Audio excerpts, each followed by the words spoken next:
बहुत हंसते हैं लोग।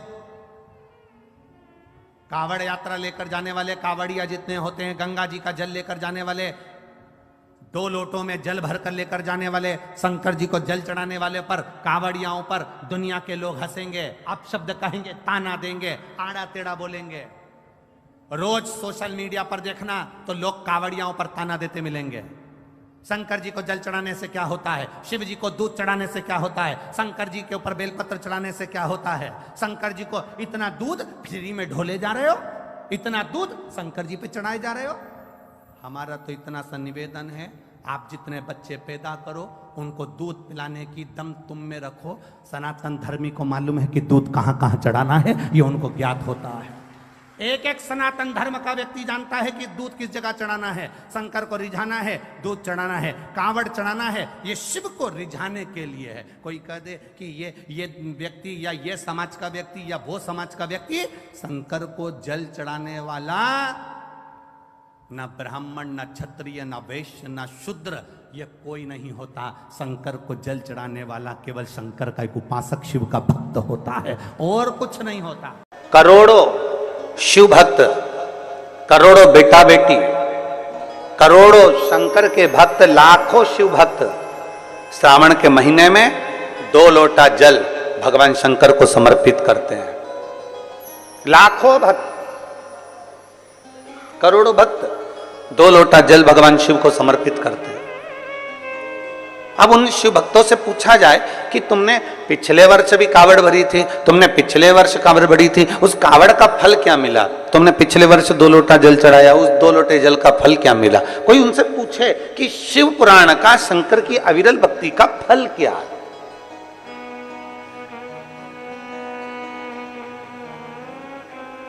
आप इतनी संख्या में बैठे हो, कहीं ना कहीं बाबा ने आप पर कृपा करी है। ये यजमान परिवार जो हैं, सभी शुक्ला जी, पिल्लई जी और खंडेलवाल जी, आदि सिन्हा जी, ये सब यजमान परिवार तो बन के बैठे हैं, इनके ऊपर तो प्रभु कृपा हुई है। पर जितने श्रोता भाई बहन यहाँ बैठे हुए हैं, वो भी तो अपनी बुद्धि से जरा विचार करें कि हमारे पूर्वजों ने ऐसा कौन सा पुण्य कर दिया था जो सावन महीने में हम यहाँ आकर बैठ गए, भगवान शंकर की कथा का रसतत्व हमने ग्रहण कर लिया। ऐसा कौन सा पुण्य हमने किया था?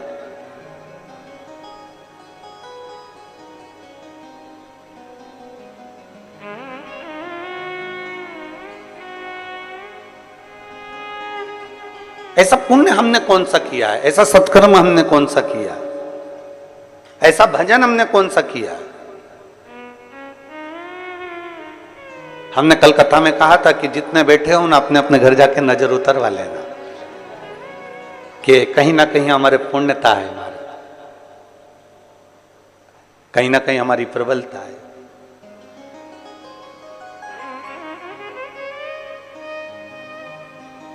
और बड़ी, वो कहते हैं सोने की चेन अगर गले में पड़ी हुई है या सोने का मंगलसूत्र पड़ा हुआ है तो उसको देखकर चोर तुम्हारे करीब में आता है।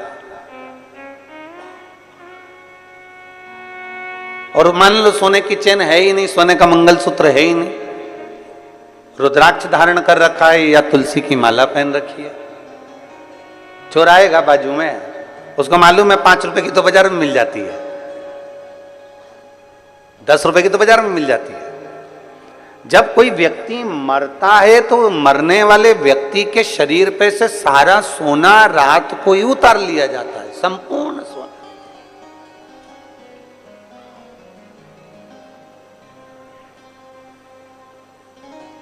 पर उसके गले में अगर रुद्राक्ष पड़ा हो तो, उसके गले में रुद्राक्ष की माला पड़ी हो तो निकालेंगे?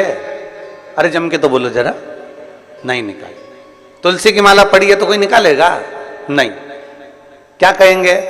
बहू से भी माँ रोते रोते रहने दे, वो माला उनके गले में रहने दे, वो तुलसी की है, वो रुद्राक्ष की है, पड़े रहने दे, वो तुलसी की माला है, वो रुद्राक्ष की माला, पड़े रहने। क्यों? क्योंकि उसको मालूम है कि ये तुलसी की माला, ये रुद्राक्ष की माला, ये पड़े रहने दे, ये किसी इसकी भले कीमत नहीं है। सोना निकाल लो, अंगूठी निकाल लो, चेन निकाल लो, दादी के कानों में अगर बुंदा लगा है तो बुंदा निकाल लो, मुर्की लगी है तो मुर्की निकाल लो, लौंग नथ पहनी है अच्छी बड़ी सारी तो नथ निकाल लो, ये सब कुछ निकाल लिया जाएगा। हाथ की अंगूठी हो, पाँव का हो, हाथ का तगड़ी हो, कमर कस हो, जो कुछ होगा सारा निकाल लिया जाएगा। और वहीं अगर तुलसी की माला है, वहीं अगर रुद्राक्ष की माला है और वो पड़ी हुई है तो कोई नहीं निकालेगा। और ये समझने वाला विषय है कि भले वो ना निकाली जाए, सब कुछ निकाल लिया जाए, और वो अगर तुलसी और रुद्राक्ष की माला हमारे गले में पड़ी हुई है तो ये तुलसी और रुद्राक्ष का मन का हमें ना जाने कितने कितने नरकों से बाहर निकालते हुए परमात्मा की शरणागति प्रदान करा दे। कितने नरकों से निकालता हूं। और मैंने तेरे ही भरोसे बाबा, तेरे ही भरोसे हवा बिच उड़ती जावांगी बाबा, डोर हथ तो छड़ी ना मैं कट्टी जावांगी। भोले मैं तेरी पतंग, शंभू मैं तेरी पतंग, हवा बिच उड़ती जावांगी बाबा, डोर हथो छड़ी ना मैं कटी जावांगी। एक तुलसी की माला, एक रुद्राक्ष हमारे जीवन को सुख प्रदान कर देता, हमारे जीवन को आनंदता प्रदान कर देता। एक बेलपत्र हमारे जीवन को सुख प्रदान कर देते। हम शंकर भगवान का एक लोटा जल समर्पित करते हैं, शिव की भक्ति करते हैं, शंकर को एक लोटा जल चढ़ाते हैं, वो हमें कितना फल देती है, कितना फल देती है। एक कथा आती है, बड़ी सुंदर प्रसंग है, जरा स्मरण करिएगा सभी। जितने चैनल पर कथा सुन रहे हैं, जितने ऑनलाइन कथा सुन रहे हैं, सब अपनी चित्तवृत्ति में रखिएगा इस कथा। एक राजकन्या थी, बड़ी सुंदर थी, बड़ी सुंदर। और राजकन्या इतनी सुंदर, इतनी बढ़िया, इतनी सुंदर, इतनी सुंदर, वो राजकन्या इतनी सुंदर कि उसको देखकर देवता भी आकर्षित हो जाए। इतनी सुंदर राजकन्या, इतनी सुंदर। अब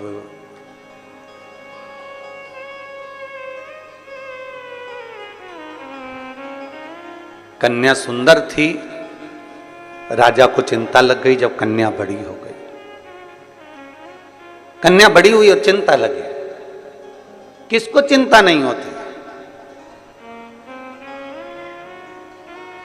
और आज के जमाने में हम तो निवेदन करना चाहेंगे, बेटों की शादी की चिंता करो, बेटियों की शादी की मत करो। क्यों? क्योंकि बेटी इतनी मेहनत कर लेती है, इतनी लगनता से काम कर लेती है कि बेटी के लिए तो ढेरों संबंध आना चालू हो जाते हैं। उसकी लगनता, उसकी मेहनत उसको आगे बढ़ा देती है। और बेटों की चिंता इसलिए करना जरूरी होती है कि पिता अपने बेटे को काम पर लगा देता है, जा दुकान देख ले, जा व्यापार देख ले, जा ये कर ले, जा वो कर ले। करता वो भी है मेहनत, ऐसा नहीं कि मेहनत नहीं करता।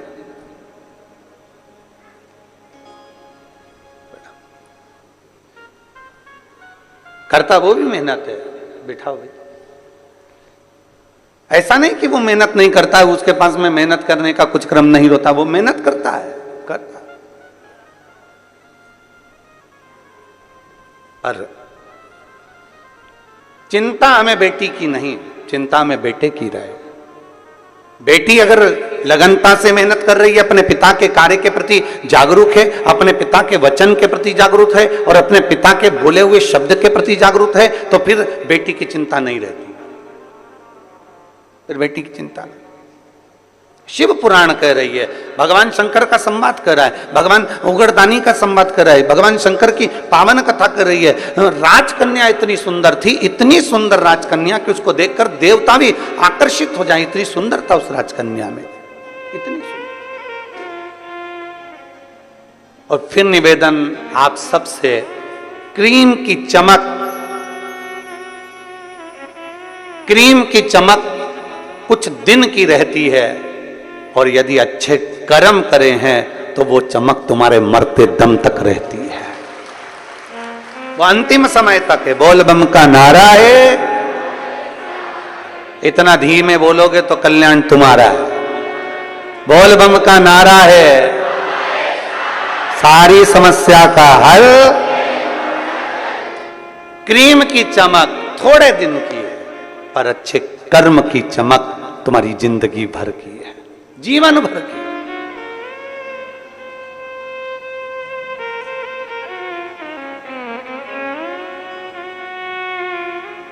अभी हम कल देख रहे थे कि वो शुक्ला जी हैं आप कल हम देख रहे थे भजन में, आपको धर्मपत्नी का तो नहीं कह रहे, पर आपको हम कह रहे हैं। जब भजन चल रहा था आपको किसी से मतलब नहीं था, पर आपका नृत्य शंकर को रिझाने के लिए ऐसा जोरदार कमर से आनंद लेते हुए नाच रहे थे कि हमारा भी मन कर रहा था कि हम भी नीचे उतर कर आपके साथ आ जाएं। इतनी भोलेपन से, इतनी सहजता से, और अवस्था देखो क्या कितनी होगी, कितने साल के हो है? 66। नजर उतरवा लेना। प्रणाम।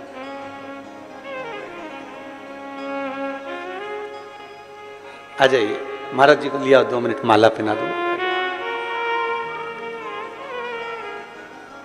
एक सहजता का भाव, एक सरलता का भाव, एक नम्रता का भाव, एक विनम्रता का भाव।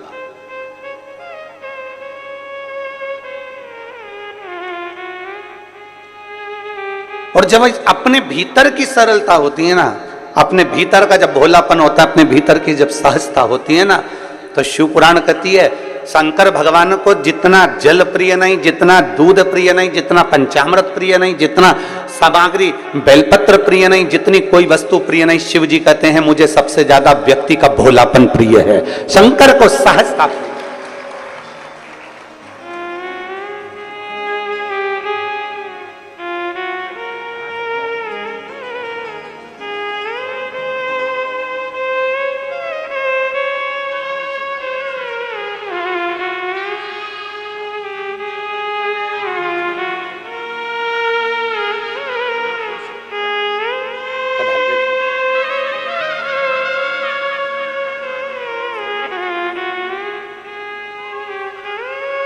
शिव तत्व की प्राप्ति, भोलापन जितना होगा आपके भीतर, वो सहजता का भाव शिव के करीब लेकर जाए। जितने भोले होगे आप उतने शंकर के पास हो। पर निवेदन एक ही है, भोले भोले के लिए बनो। संसार के लिए भोले बन जाओगे तो लोग तुम्हें पीछे धकाना चालू कर देंगे और एक कोने में ले जाकर छोड़ देंगे। फिर निवेदन करूंगा, फिर निवेदन, भोले भोले के लिए बनो। और भोले बनना है तो भोले व्यक्ति के लिए बनो, जो सहज हो उसके लिए हम सहज हैं, जो सरल है उसके लिए हम सरल, जो आनंदमय है उसके लिए हम आनंदमय हैं।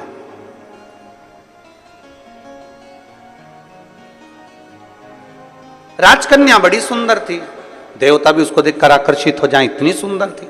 पिता के मन में थोड़ा सा भाव जागृत हो गया। पिता के मन में लगा कि मेरी बेटी, इसका विवाह करना है मुझे, और मैं विवाह करना, इतनी सुंदर है, इतनी सुंदर है। अब मैं किसी ज्योतिषी को बुलाऊं और ज्योतिषी को बुलाकर इसको जरा दिखाऊं कि मेरी बेटी का भाग्य क्या कहता है। और अगर मैं हर कोई ज्योतिषी को बुलाऊं तो वो श्रेष्ठता नहीं है। इसलिए उस पिता ने अपने राज पुरोहित को बुलाया, अपने राज्य के पुरोहित को बुलाया, अपने कुल गुरु को बुलवाया और राज पुरोहित को बुलाकर कहा कि राज पुरोहित जी, मेरी बेटी का मुझे विवाह करना है, आकर उसका भाग्य देख लीजिए और उसका भाग्य बता दीजिए। और बेटी, राजकन्या का एक नियम सबसे प्रबल था, सबसे प्रबल नियम था राजकन्या का, कि वो शंकर के मंदिर के पुष्प को उठाकर उन्हीं पुष्प की माला बनाकर, उन्हीं पुष्प का श्रृंगार बनाकर शंकर को पिना देती थी, शिवलिंग का श्रृंगार कर देती उसी पुष्प से।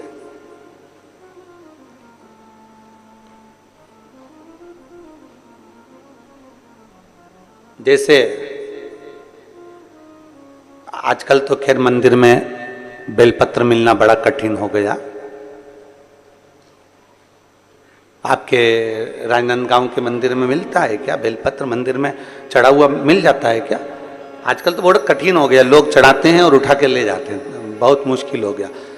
यदि भूलवश भी अगर कोई व्यक्ति मंदिर में बेलपत्र चढ़ा हुआ है और बेलपत्र उसने एकत्रित कर लिया मंदिर के अंदर ही, और मंदिर में बेलपत्र एकत्रित कर कर धागा लिया और उस कच्चे धागे में, उस कच्चे धागे के अंदर अगर उस बेलपत्र की डंडी को पीछे से उसने एक एक साधारण सी गांठ लगाकर उस बेलपत्र की माला को सिद्ध कर लिया, हल्की सी कच्चे सूत की गांठ लगाते लगाते मंदिर की चढ़ी हुई बेलपत्र को, शंकर पर चढ़ी हुई बेलपत्र को, शंकर की चढ़ी हुई बेलपत्र को ही उसने गांठ लगाकर जब माला सिद्ध कर ली और सिद्ध कर कर अगर वही माला भगवान शंकर को अर्पित कर देती है तो कहते हैं कि हमारा फिर पुनर्जन्म होता ही नहीं है, इस संसार सागर से हमारी मुक्ति हो ही जाती है, पुनर्जन्म से हम छूट जाते। जैसे जगत गुरु शंकराचार्य जी कहते हैं पुनरपि जननम पुनरपि मरणम, उस प्रपंच से छुटकारा।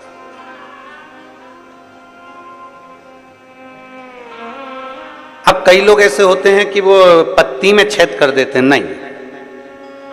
शिव महापुराण की कथा कहती है चाहे बेलपत्र हो चाहे तुलसी पत्र हो, चाहे बेलपत्र हो चाहे तुलसी पत्र हो, इन दोनों पत्ती के अंदर सुई को नहीं पिरोना चाहिए। बेलपत्र के अंदर भी सुई को नहीं डाला जाता और तुलसी पत्र के अंदर भी सुई को नहीं डाला जाता, दोनों पत्र में। हाँ, कच्चे धागे से आप उसमें डंडी में गांठ लगाकर भगवान शंकर को माला धारण कर सकते हो, पर कौन सी बेलपत्र? फिर से बोलो जरा जम के, कौन सी बेलपत्र? जम के आवाज आना चाहिए।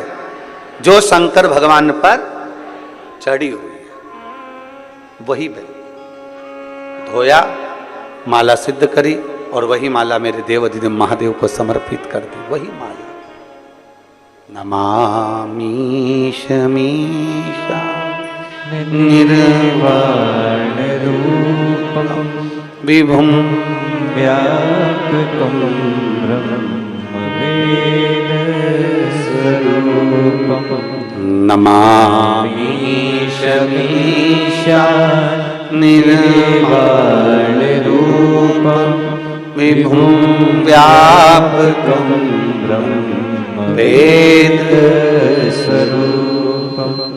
नमः शिवाय, ओम नमः शिवाय, नमः शिवाय, ओम नमः शिवाय। नमामि शमीशा निर्वाण रूपम विभुम व्यापकं ब्रह्मवेद स्वरूपम। नमामि शमीशा निर्वाण रूपम विभुम व्यापकं ब्रह्मवेद। शिव को चढ़ा हुआ पुष्प शंकर को वापिस समर्पित, शंकर का बेलपत्र शंकर को वापिस समर्पित, तेरा तुझको अर्पण, क्या लागे मेरा, मेरा है क्या?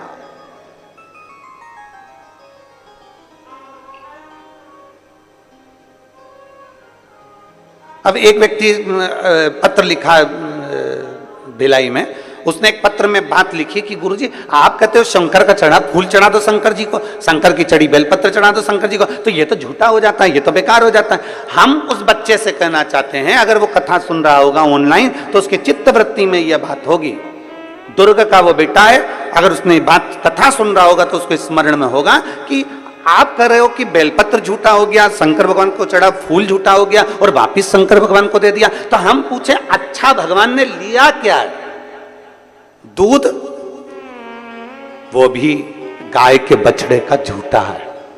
दूध निकालने वाला एक एक ग्वाला एक एक किसान जानता है, पहले बछड़े को छोड़ा जाता है, दूध जब नीचे आता है तब वो निकालता है, बछड़ा अपना मुंह लगा देता है, झूठा दूध निकाला गया है।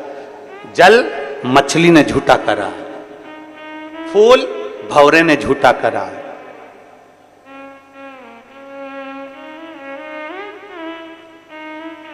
और जब मेरा भोलेनाथ झूठा जल स्वीकार कर सकता है, झूठा फूल स्वीकार कर सकता है, झूठा दूध स्वीकार कर सकता है, तो अपन कौन से सत्यवान है?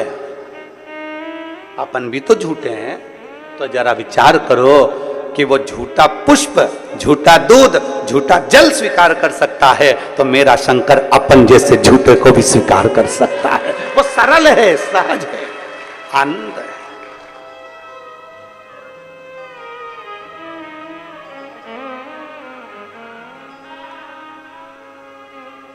जो बहुत भगवान के सामने जब भी जाओ ना, पूरा पूरा अपना अभिमान, पूरा अहंकार, पूरी अभिमत्ता सब बाहर छोड़ दो, सब कुछ बाहर।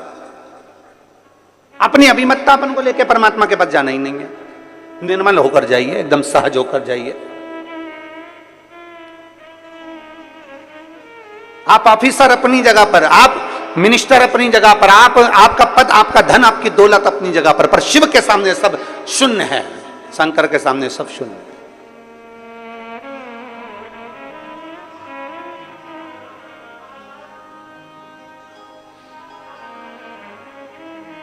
विचार करिएगा। बच्चा कहता है कि सब ये झूठा, हम कहते हैं झूठा नहीं, भगवान उसको स्वीकार करता है। एक शंकर पर चढ़ी हुई बेलपत्र 5, 7, 8, 15, 20 मिल भी गई और उसकी अपने माला तैयार करके शिव को समर्पित भी कर दी, तो ये श्रेष्ठता है उसमें। राजकन्या इतनी सुंदर थी, उसका एक काम था, बाल्यावस्था से 4 वर्ष की जब राजकन्या थी तब उसने अपने कहीं सखी के, कहीं सहेली से सीख लिया था कि मंदिर में पुष्प पड़ा है, उससे श्रृंगार कर दिया, रंगोली बना दी, वही फूल से भगवान की जलाधारी का श्रृंगार कर दिया, वही पुष्प से शिव का श्रृंगार कर दिया। राजकन्या धीरे धीरे धीरे धीरे बड़ी होती चली गई, कन्या बड़ी हो गई, कन्या बड़ी हो गई, मंदिर में जाती, श्रृंगार करती, भगवान का सेवा करती। पिता को चिंता लग गई कि मैं अपनी कन्या का विवाह किससे करूं, इसको किसको समर्पित करा जाए, किसको दिया जाए। और फिर निवेदन है, राजा जनक जैसी चतुरता लाकर रखना अपनी बुद्धि में। बेटी का विवाह करने से पहले राजा जनक जैसी विद्वत्ता लेकर आओ। राजा जनक ने एक संकल्प किया था, मेरी बेटी का विवाह मैं उसी के साथ करूंगा जो धनुष को उठाएगा, चढ़ाएगा, मैं बेटी उसको ब्याह दूंगा। राजा जनक जी ने ऐसा विचार क्यों किया? क्योंकि राजा जनक की बेटी माता जानकी जी जब 4 वर्ष की थी तब राजा जनक जी ने अपने सेवकों से कहा था, धनुष के नीचे का भाग लीप कराओ, पोंछ कराओ, आज मुझे पूजन करने आना है। सेवक गए, धनुष को 10-10 हजार सेवकों ने उठाया पर धनुष उठा नहीं। सेवक वापिस आ गए, सीता जी खेल रही थी। 4 वर्ष की सीता जी को देखकर कहा, सेवकों ने तुरंत कहा, जानकी जी पिताजी आए तो कह देना हमने धनुष के आसपास का लीप दिया पर धनुष हमसे नहीं उठा, इसलिए उसके नीचे हम गोबर से नहीं लीप पाए। आप कह दोगी ना? सीता जी ने कहा, क्या काका तुमसे धनुष नहीं उठा, चलो मैं उठाती हूं, तुम लीप देना। सीता जी गई, 4 वर्ष की माता जानकी जी ने अपने उल्टे हाथ से धनुष को उठा लिया, सीधे हाथ में गोबर लेकर लीप दिया और धनुष को रख दिया। जनक जी जब पूजन करने के लिए आए, जनक जी जब पूजन करने के लिए आए तो जनक जी ने देखा कि आज धनुष के नीचे का भाग पहली बार लिपा हुआ है। ये किसने लीप दिया? सबने कहा जानकी जी ने लिपा है। जानकी, 4 साल की जानकी, बुलाओ सीता को। जानकी को बुलाया, जानकी बेटा तूने ये धनुष कैसे उठा लिया? उसने कहा पिताजी बिल्कुल सरल था, उल्टे हाथ से सीता जी ने अपने पिताजी के सामने धनुष उठाया, गोबर लिया और लीप के बताकर धनुष को रख दिया। जनक जी ने विचार कर लिया, मेरी बेटी अगर उल्टे हाथ से धनुष उठा सकती है तो इसका पति वो होगा जो धनुष को उठाएगा, चढ़ाएगा, तोड़ देगा, मैं बेटी उसके साथ ब्याह दूंगा। अर्थात जनक जी जैसी विद्वत्ता लेकर आना है। अपनी बेटी विद्वान है तो उससे दुगना विद्वान उसका वर होना चाहिए, अपनी बेटी ज्ञानवान है तो उससे दुगना ज्ञानवान उसका वर होना चाहिए, अपनी बेटी चतुर है तो उससे चतुर उसका वर होना चाहिए, अपनी बेटी सुंदर है तो उससे सुंदर उसका वर होना चाहिए, अपनी बेटी बुद्धि विवेक में प्रबल है तो बुद्धि विवेक में प्रबल उसका वर होना चाहिए। हम क्या देख लेते हैं? एक पेट्रोल पंप देख लो, एक गाड़ी देख लो, एक बंगला देख लो, ये देख लो, वो देख लो और बेटी का विवाह कर दो। क्या मतलब? अगर तुम्हारी बेटी में विद्वत्ता है और भगवान ने उसको अगर लायक बनाया है तो 4 पेट्रोल पंप खड़े करने की जवाबदारी भी तुम्हारी बेटी रखती है, उसका दम रखती है। आप इतना सहज में कोई मिलेगा कि नहीं मिलेगा, अच्छा पेट्रोल पंप दिख रहा है, अच्छा पेट्रोल पंप दिख रहा है, अच्छी गाड़ी दिख रही है, अच्छा बंगला दिख रहा है, अच्छा धन दिख रहा है, और मालूम पड़े तुमने बेटी का विवाह कर दिया और लड़की शादी कर कर चली गई, और पेट्रोल पंप गाड़ी बंगला तो सब देखा पर बेटी के लिए वर अच्छा नहीं देखा, रात को 1-1 बजे तक आ रहा है, मालूम पड़े टन्न होकर आ रहा है, दोस्तों के साथ बैठा रहता है, 1 मिनट का समय उसको अपनी पत्नी के लिए नहीं है, जब भी घर में आता है ऐसा बोलता है कि घर में क्लेश हो जाता है, और तुम सोच रही हो कि पेट्रोल पंप से गुजारा हो जाए, तुम सोच रही हो गाड़ी और बंगले से गुजारा हो जाए। एक बात आपसे कहें, बाप बेटी को विदा करता है ना, सारा सोना चांदी कपड़े लत्ते जेवर आभूषण सब देकर भेजता है। बोलो बोलो सही है कि गलत है? जब बाप बेटी को विदा करता है और बाप को मालूम पड़ जाए कि लड़का अच्छा नहीं है, मेरी बेटी का सम्मान नहीं करता, आदर नहीं करता, सत्कार नहीं करता, इसने सब बर्बाद करके रखा है, बच्चों पर ध्यान नहीं देता, तो ईमानदारी से बोलो बाप जमाई की इज्जत करेगा? अरे बोलो तो रे, करेगा इज्जत? नहीं करेगा। क्यों नहीं करेगा? क्योंकि मैंने अपनी बेटी को इतना देकर भेजा, बेटी को मैंने सम्मानजनक कर कर भेजा और मेरे जमाई ने इसकी इज्जत नहीं करी, इसलिए फिर दूसरी बार बाप जमाई का एक बार आदर करेगा, सम्मान करेगा, फिर दूसरी बार आदर नहीं करेगा, सम्मान नहीं करेगा, क्योंकि मैंने देकर भेजा था और इसने आदर नहीं करा। उसी तरह परमात्मा है, परमात्मा ने आंख नाक कान पूरा शरीर देकर भेजा, पूरा शरीर दिया, अच्छे से अच्छा दिया। उस बाप ने पृथ्वी पर भेजने से पहले परमात्मा ने अपने को अच्छा बनाकर भेजा, और हम आए पृथ्वी पर और मालूम पड़े काम क्रोध लोभ मोह आसक्ति तृष्णा झूठ प्रपंच क्रोध, दिन भर गुस्सा गुस्सा गुस्सा, चिड़चिड़ चिड़चिड़ चिड़चिड़, दिन भर अपशब्द कहना, निंदा करना, बुराई करना, दिन भर उसमें लगा दिया, दिन भर उसमें लगा दिया। भगवान ने सोचा अब तुझे तो एक बार तुझे दे दिया, अब की बार दूसरी बार जन्म नहीं दूंगा, बनाऊंगा तो तुझे वही राजनांद गांव में भेजूंगा, पर कुत्ता बना के भेजूंगा, तो चिंता मत कर जाए। स्वान बनाकर भेज दूंगा पर इंसान बना के नहीं भेजूंगा, क्योंकि तूने इसकी कीमत नहीं समझी। ये शरीर तुझे दिया था, 5 कर्मेंद्रिय 5 ज्ञानेंद्रिय और एक मन रूपी शरीर देकर भेजा था, पर तूने इसको संभाला नहीं, उसको जाना नहीं। इतनी अच्छी बेटी दी थी पर तूने उसकी इज्जत नहीं करी, इतनी अच्छी बेटी दी थी इसकी इज्जत नहीं करी, इसको सोना पहनाकर भेजा, आंख नाक कान सब बनाकर भेजा। करोड़पति बेटी दी, 1-1 किडनी 5-5 लाख की दी, करोड़पति बनाकर भेजा, लाखों का सामान देकर भेजा, पर तूने इसकी इज्जत नहीं करी, तो अगली बार तुझे ये दूंगा नहीं, बनाऊंगा पर तुझे देश देश देश बनाऊंगा पर तुझे नहीं। कितनी मेहनत से बेटी की शादी करने से पहले जनक जी की कथा का स्मरण करिएगा, बेटी का विवाह करने से पहले जनक जी की कथा का स्मरण करिएगा कि बेटी समझदार है तो उससे दुगना समझदार उसका वर होना चाहिए। गाड़ी बंगला पेट्रोल पंप जमीन जायदाद नहीं देखना, सबसे पहले देखो कि जिस लड़के के साथ बेटी ब्याह रहे हैं वो लड़का आपकी बेटी की इज्जत करेगा कि नहीं करेगा, आपकी बेटी का सम्मान करेगा कि नहीं करेगा। मालूम पड़े धन तो बहुत है पर क्या करे, क्या पेट्रोल पंप की पेट्रोल को खाएगी, ये गाड़ी बंगले को मुख में लेगी? नहीं। अपने पति के 2 शब्द प्रेम के मिल जाए, आदर के शब्द मिल जाए, बस बहुत है।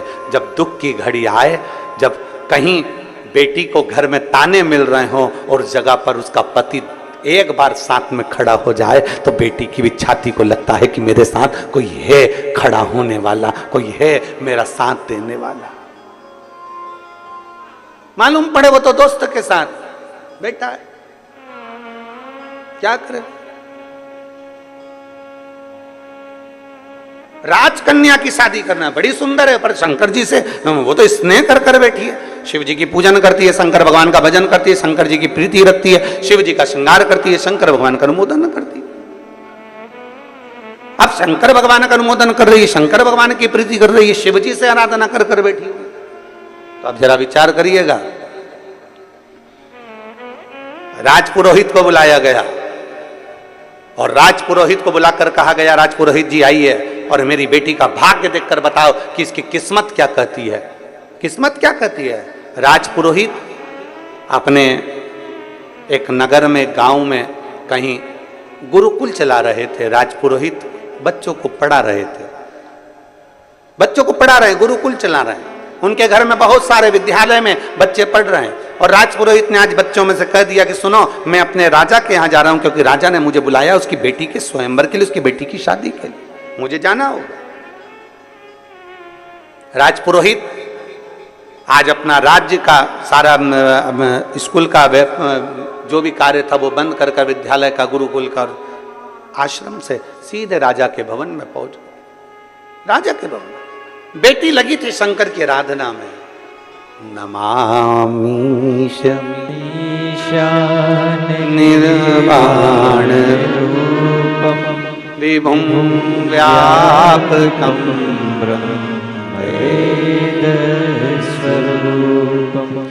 नमः शिवाय। ओम नमः शिवाय। नमः शिवाय। ओम नमः शिवाय। नमामि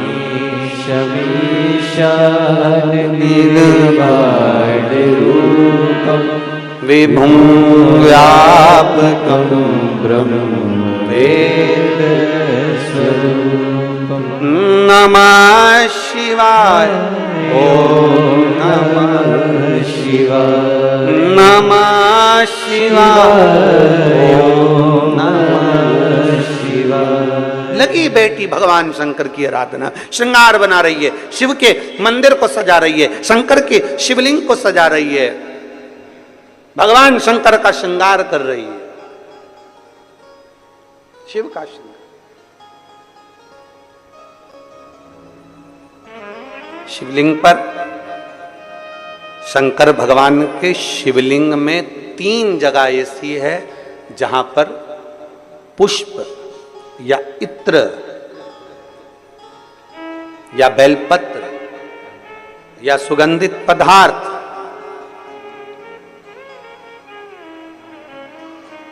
भगवान शंकर को समर्पित करा जाता है तो रोग से निवारण होता जाता है। 3 स्थान समझेंगे। ये शिवलिंग जलाधारी अशोक सुंदरी का स्थान मध्य में, इधर गणेश का स्थान, इधर षडानंद कार्तिकेय का स्थान। 3 स्थान है जहां पर बन सके।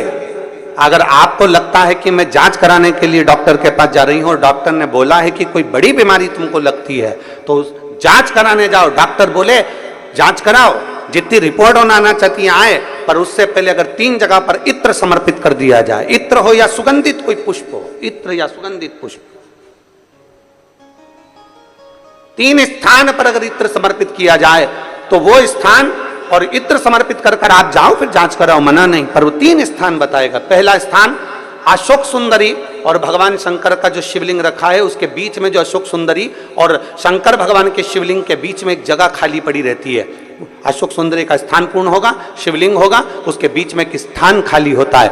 उस स्थान पर अगर जिस समय पर भगवान शंकर के जिस अशोक सुंदरी और शिवलिंग के बीच में जो स्थान है वहां पर अगर इत्र लगाया जाए, दूसरे नंबर पर शिवलिंग के ऊपर से लेकर नीचे के मध्य भाग में, जहां मध्य भाग है ये शिवलिंग, ये नीचे का भाग और मध्य भाग में अगर इत्र लगाया जाए, और तीसरा भगवान शंकर का जो जल नीचे की ओर गिरता है, जहां जो पट्टी रहती है पानी नीचे आने की, उस पट्टी पर अगर इत्र लगाया जाए, ये 3 स्थान इत्र लगाने के होते हैं। अगर वहां लगाया जाए तो कैसा भी रोग हो आपकी जांच अच्छी ही आएगी, बेकार नहीं आ सकती। आप कितने ही करा लें उसको। एक शंकर भगवान के शिवलिंग का 3 जगह पर इत्र या 3 जगह पर सुगंधित पुष्प लगाया जाए।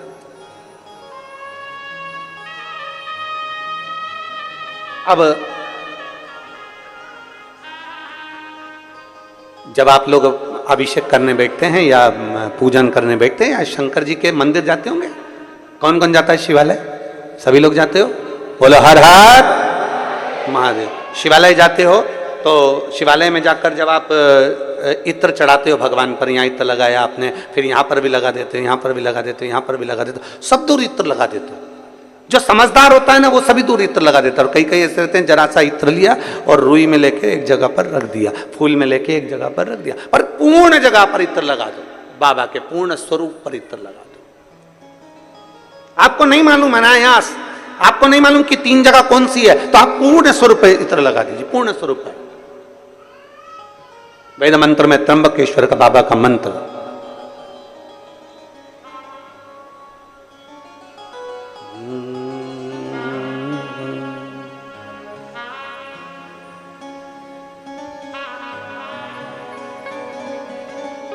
महामृत्युंजय मंत्र, वेद मंत्र का बड़ा सुंदर मंत्र, जिसका हम उच्चारण पूर्ण रूप से नहीं करते हैं व्यासपीठ से, उसको हम मंत्र को मन में गुनगुनाते हैं। एक बार आप भी बाबा के मंत्र को मन में गुनगुनाइए।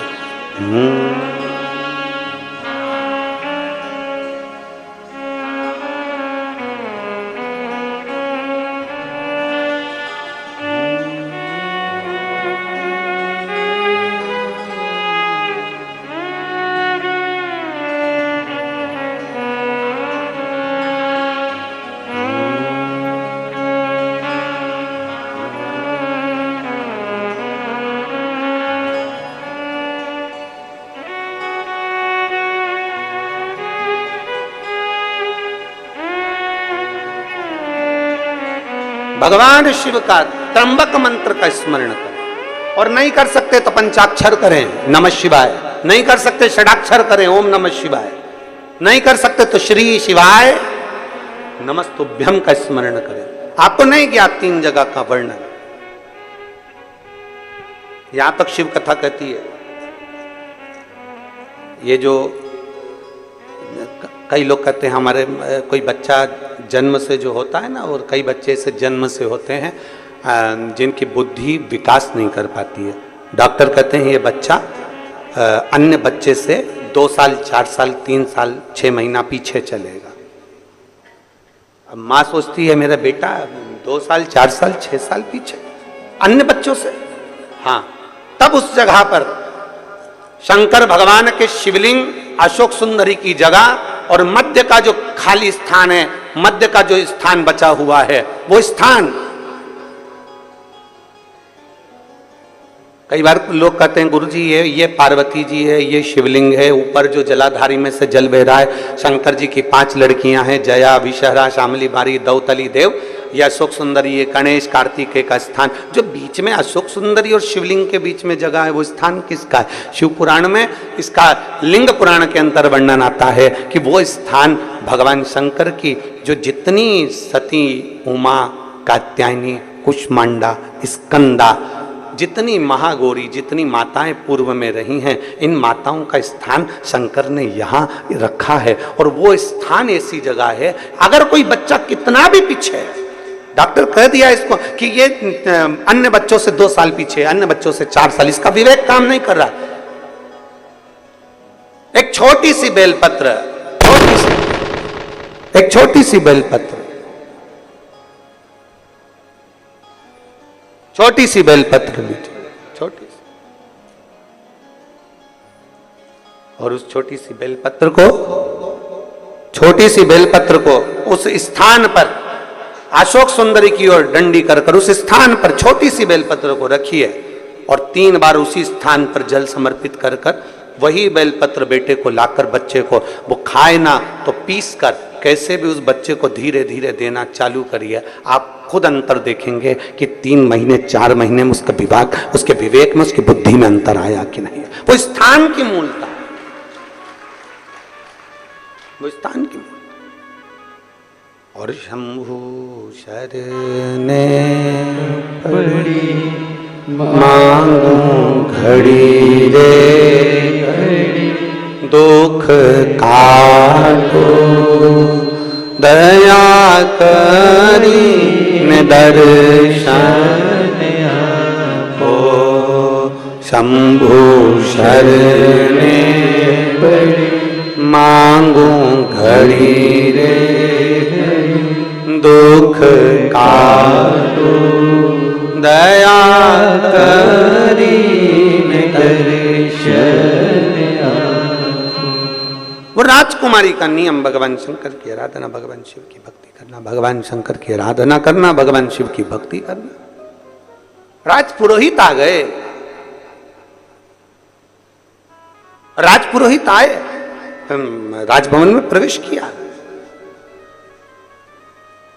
राजपुरोहित ने राजभवन में प्रवेश किया तो राजा ने उनका आदर करा, सम्मान करा, सत्कार करा, क्योंकि राजपुरोहित है, प्रणाम करना जरूरी है।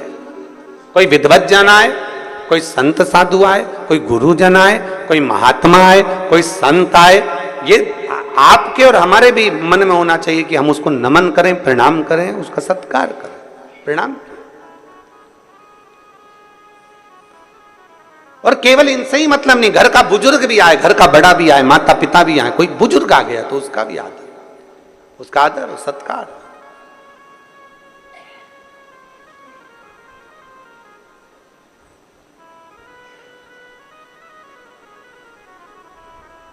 महाराज देखा, राजपुरोहित आए, कहा महाराज जी बेटी का भाग्य देखना है। बेटी का भाग्य? हाँ, ये बेटी का भाग्य देखकर बताओ, ये उसकी जन्म लग्न है, ये उसकी पात्रिका है, और आप उसका भाग्य देखिए, उसका भाग्य देखिए कैसा है।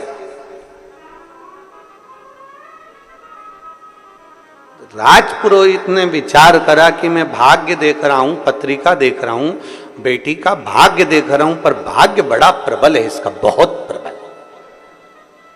बहुत प्रबल है। ये जिसके यहां जाएगी उसके यहां चार चांद लगा देगी। बहुत लक्ष्मी इसके चरण में, बहुत भाव है इसका, बड़ा भाव। पर राजपुरोहित ने कहा कि इतना भाग्य प्रबल है इसका, मैंने ज्योतिषी के हिसाब से उसको देख लिया, पर मैं चाहता हूं कि उस लड़की को एक बार देखूं। राजा तेरी बेटी को मुझे देखना है। तो बेटी कहाँ? मुझे तेरी बेटी से मिलना है। बेटी को बुलाया राजा। मंदिर में सूचना गई, शिवालय में बेटी लगी थी भगवान शंकर की आराधना में। शंभो शरण पड़ी मांगू घड़ी रे घड़ी दुख काटो दया करी दर्शन बेटी मंदिर में लगी, शिवालय में पूजन कर रही है, भगवान शंकर की माला सिद्ध कर रही है, माला तैयार कर रही है। बेटी माला बना रही थी, सूचना गई दरवाजे पर से, राजभवन से सूचना पहुंची, दरवाजे पर से सूचना पहुंची, महाराज राजकन्या के पास में आपके पिताजी ने आपको बुलाया। महाराज आवाज लगाए हैं, महाराज बुला रहे, आइए।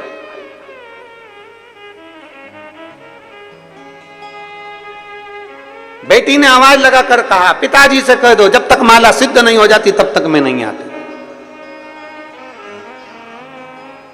जब तक माला सिद्ध नहीं होती तब तक मैं नहीं आती। माला सिद्ध हो दो फिर मैं आऊंगी।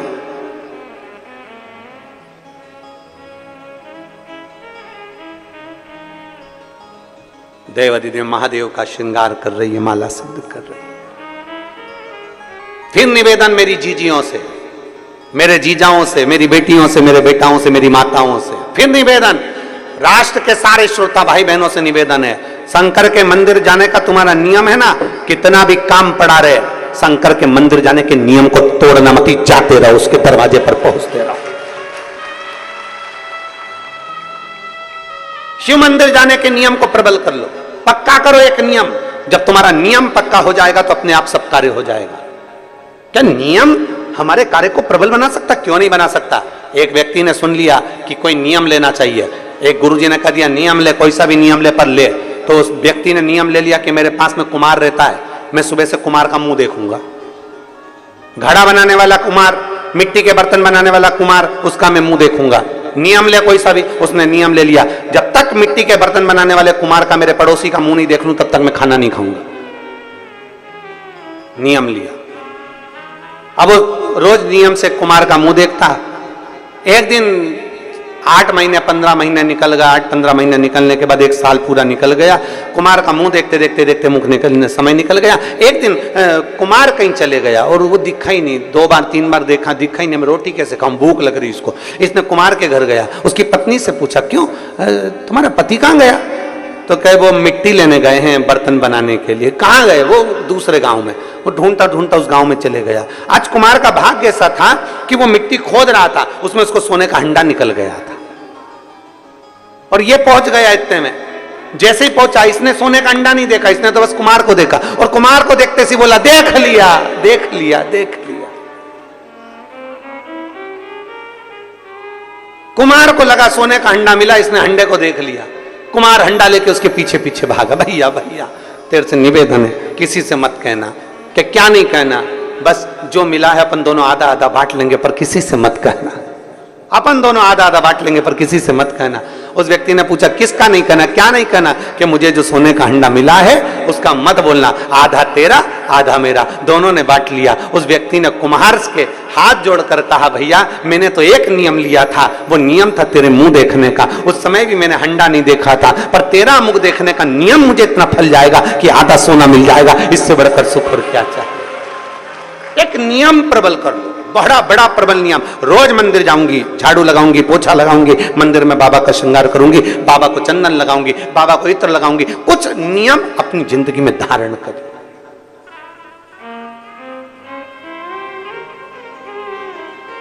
हम तो यहां तक कहते हैं, आप कोई दूसरा नियम नहीं ले सकते तो एक नियम ऐसा ले लो, अपने दुकान जाते हो ना, अपनी सर्विस पर जाते हो ना, अपनी नौकरी पर जाते हो ना, अपनी ड्यूटी पर जाते हो ना, तो एक नियम ले लो। अभी कोई से भी रास्ते से जाते थे, पर एक नियम बना लो, शंकर जी का मंदिर जिस रोड पर पड़ता है, घर से निकलकर सबसे पहले उसी मंदिर के सामने से निकल कर जाऊंगा। आप मत जाओ मंदिर के अंदर। कौन बोल रहा है? कौन बोल रहा है मंदिर के अंदर जाओ? मंदिर के बाहर से चले जाओ। प्रणाम भी नहीं करना, मत करो। तुम तो अपनी गाड़ी चढ़ाओ, भुड़ भुड़ भुड़ भुड़ से निकल जाओ। कौन कह रहा है? पर नियम तो बनाओ कि मैं आज से नियम लेता हूं, मैं अपनी ड्यूटी पर जाऊंगा, अपनी नौकरी पर जाऊंगा, अपनी दुकान पर जाऊंगा।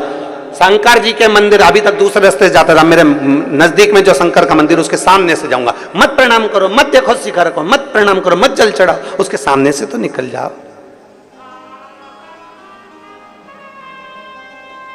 उसके सामने से तो निकलो।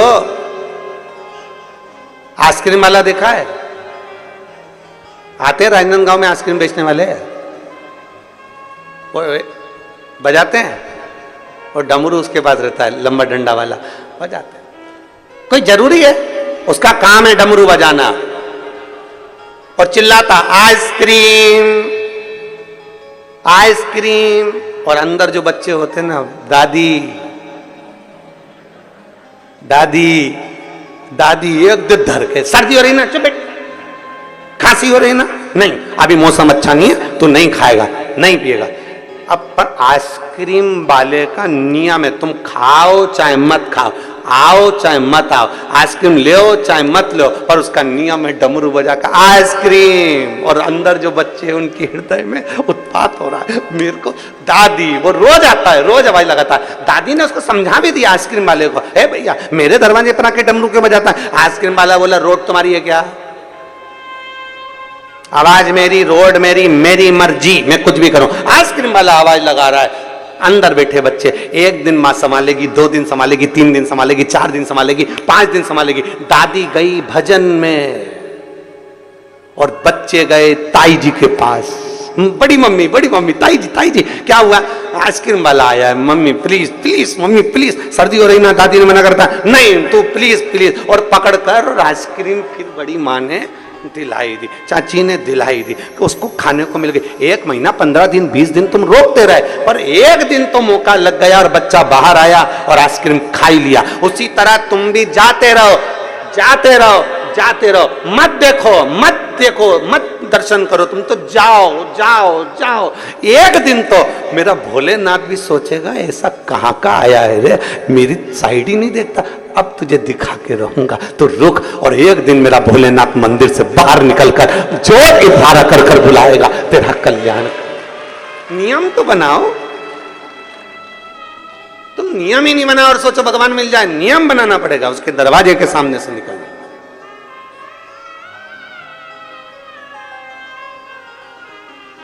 एक कथा बहुत पहले हमने सुनाई थी कि एक भक्त भगवान नहीं सुन रहे थे तो मंदिर जाता था, पर पानी लेकर जाता था, पानी लेकर जाता था, शंकर जी पे नहीं चढ़ाता था। शंकर जी 2-3 महीने हो गए शिव जी पे जल नहीं चढ़ाता और आसपास चढ़ा किया जाता, पर शंकर जी पे नहीं चढ़ाता। शंकर जी को लगा कितना एबला है? बताओ कितना एबला है ये? शंकर जी ने पार्वती से कहा रोज मंदिर आता है और जल लेके आता है और चढ़ाता नहीं है। अब जरा विचार करिए,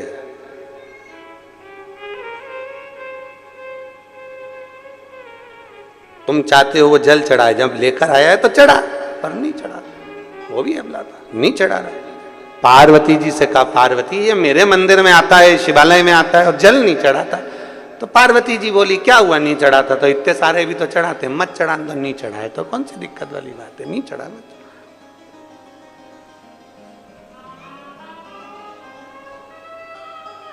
2-3 महीने निकले, अब शंकर जी से रिया नहीं गया।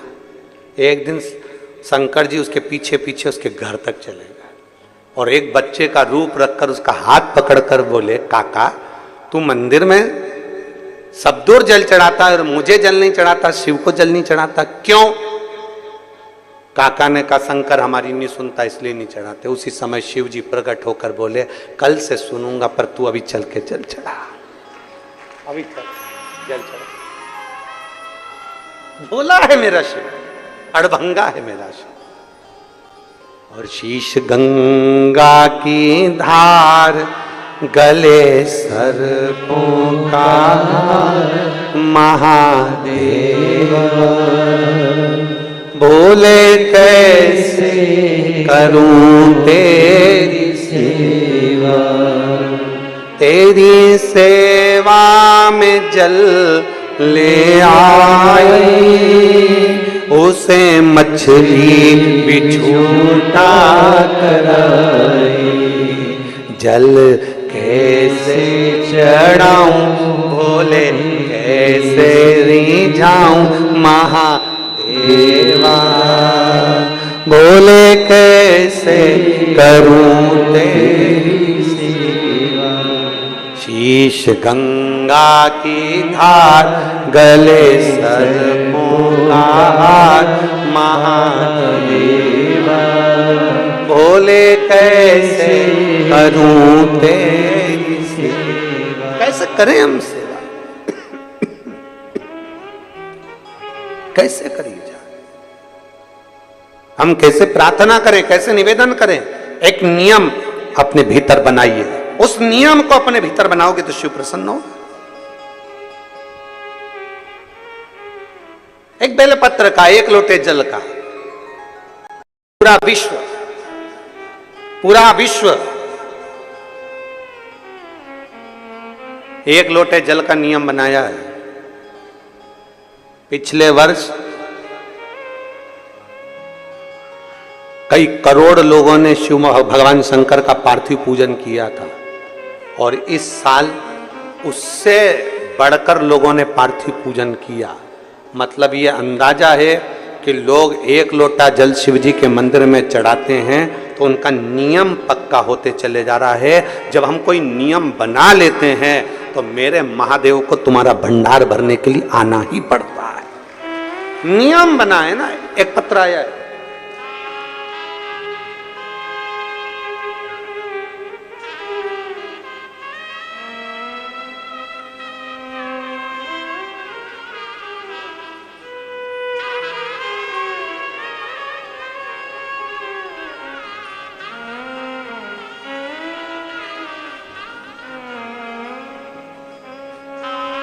रानी शर्मा, राजनंदगांव।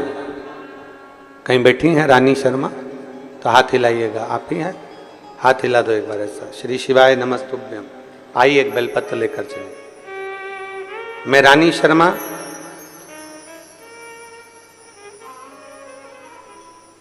भगवान देवादिदेव महादेव की भक्ति का, पशुपति नाथ के व्रत का मैं क्या वर्णन करूं। गुरुदेव, मेरे बड़े बेटे की सरकारी नौकरी के लिए अप्लाई किया और बहुत प्रयास किया, पर कहीं ना कहीं किसी ना किसी रूप में रह जावे। पर एक नियम आप बताते हैं एक लोटे जल का और पशुपति व्रत का। मेरे बाबा ने ऐसी सुनी कि मेरे बेटे की बाबा की कृपा से सरकारी नौकरी लग गई, इसलिए मैं बाबा को यहां प्रणाम करने के लिए आ जाओ।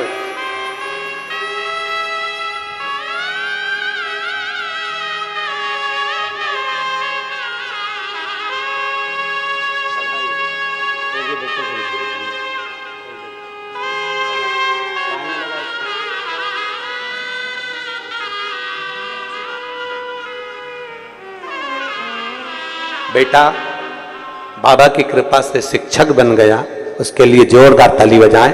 शिव कृपा। एक नियम जब हम अपनी जिंदगी में बनाते हैं, एक नियम, तो वो कहीं ना कहीं सार्थक होता है। एक पत्र हो रहे,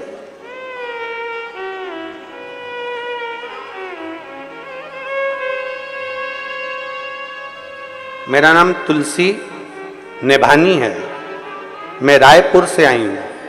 तुलसी जी कहीं बैठी हैं? आप ही श्री शिवाय नमस्तुभ्यं। एक बार हाथ हिला दो ऐसा। आ जाओ, एक बेलपत्र ले जाना। जाओ। मैं तुलसी नेभानी रायपुर से आई हूं। मैं बाबा का क्या गुणगान करूं गुरुदेव, मेरे पास शब्द नहीं है। हम नहीं जानते थे कि एक लोटा जल भी क्या शिव सब कुछ दे सकता है? क्या एक लोटे जल से मेरा देवाधिदेव महादेव भंडार भर सकता है? गुरुदेव बाबा की कृपा से शिव जी को पहली बार कथा सुनकर हमने एक लोटा जल चढ़ाना प्रारंभ करा।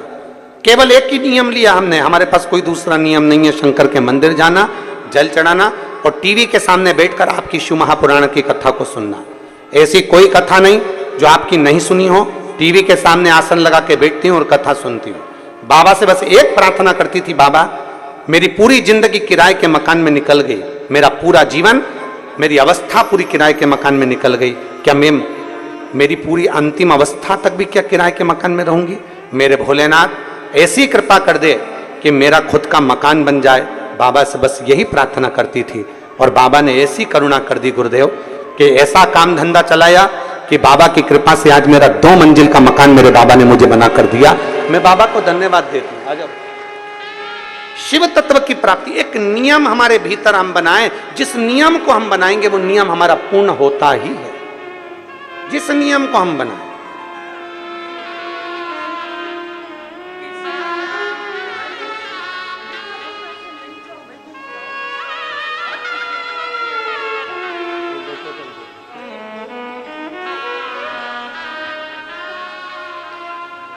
शिव कृपा के बिना नहीं मिल सकता।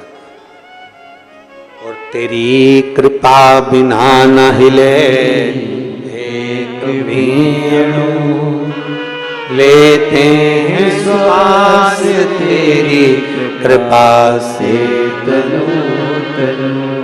बखान क्या करूं मैं राखों के ढेर का, चपटी भभूत में खजाना कुबेर का। हे गंगाधार मुक्ति द्वार ओमकार तू, बोले ओमकार तू। आयो शरण की आय शंभु तार तार तू। एक विश्वास अपने भीतर प्रकट कर लो, एक भरोसा अपने भीतर प्रकट कर लो कि मुझे शिव के मंदिर में जाकर यह नियम बनाना है कि शंकर की यह अशोक सुंदर वाली जगह यहाँ इत्र लगाना है, या यहाँ बेलपत्र चढ़ाना है, या यहाँ फूल चढ़ाना है, या यहाँ मुझे जल चढ़ाना है, या मुझे झाड़ू लगाना है, या मुझे पोछा लगाना है, या मुझे शंकर के मंदिर में दीप लगाना है, या शंकर जी की चढ़ी हुई बेलपत्र धोकर शंकर जी को चढ़ाना है, शंकर जी की माला तैयार करना है, फूल से श्रृंगार करना है, या शंकर के मंदिर में अगर कहीं कचरा है तो उसको झाड़ू से झाड़ कर साफ करना है, दीवार भी है तो उसको भी साफ करना है। ये नियम या मुझे भगवान शंकर के मंदिर का ये नियम मैं ले रही हूं, ये नियम मैं ले रही हूं।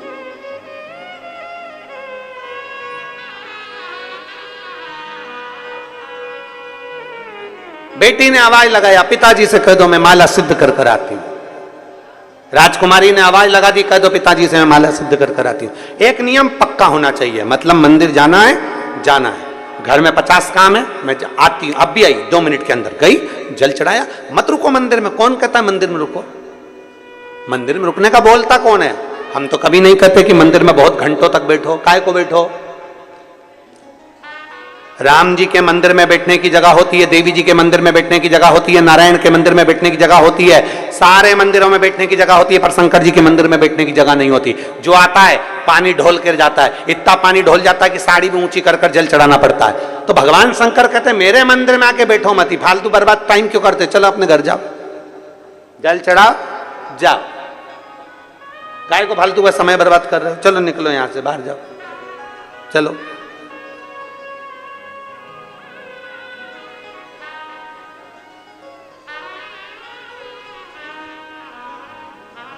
शिव के आश्रित हो, शंकर के आश्रित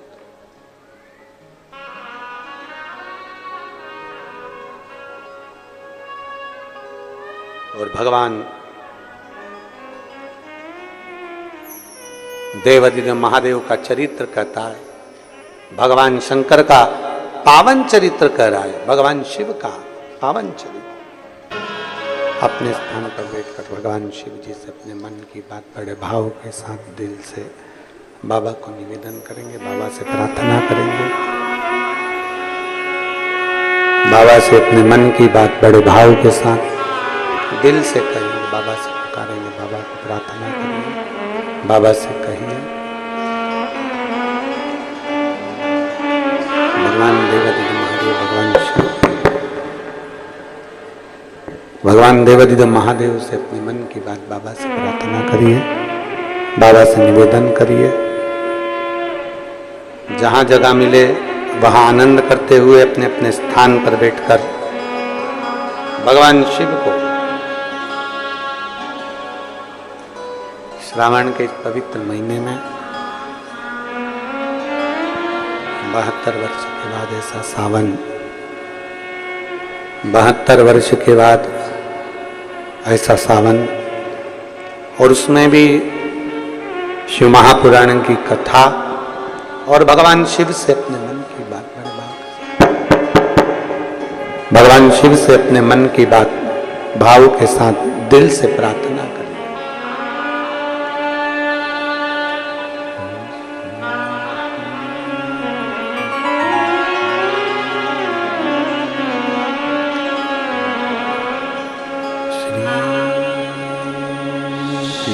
शिवाय नमस्तुभ्यं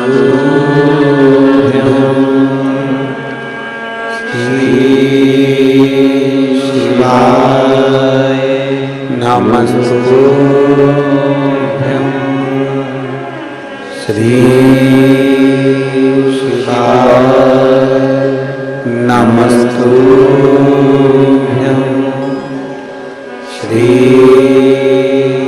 शिवाय नमस्तुभ्यं श्री शिवाय नमस्तुभ्यं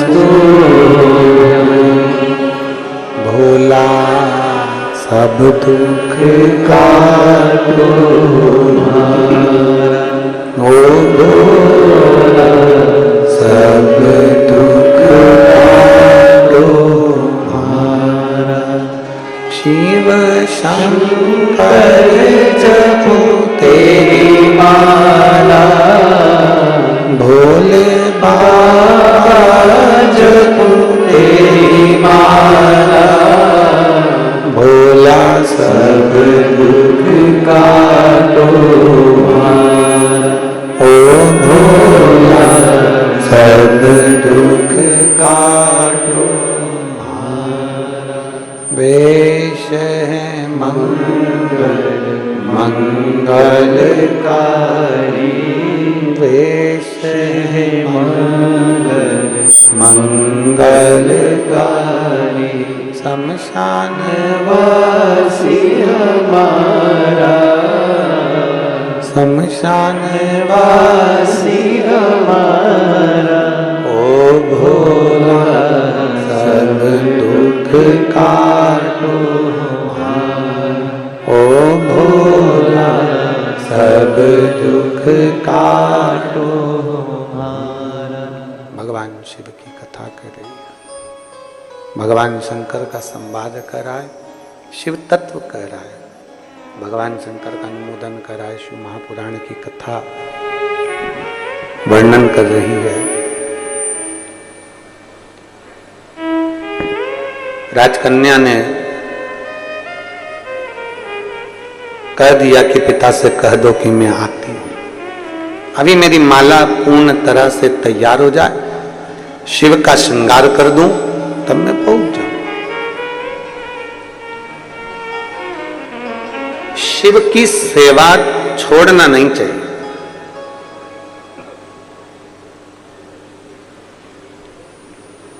बन सके तो अच्छे से करो। किसी के कहने पर हमने भगवान शंकर की सेवा को छोड़ दिया, किसी के बोलने पर हम भगवान शंकर से दूर हो गए, यह श्रेष्ठता नहीं है।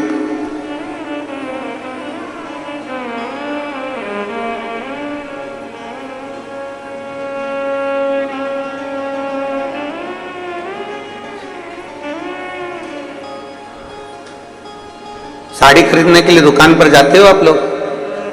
बोलो तो जम के। एक साड़ी देखकर ही ले आते हो क्या? कितनी साड़ियां देखते हो? कम से कम 5, 7, 10 साड़ी तो देखते हो।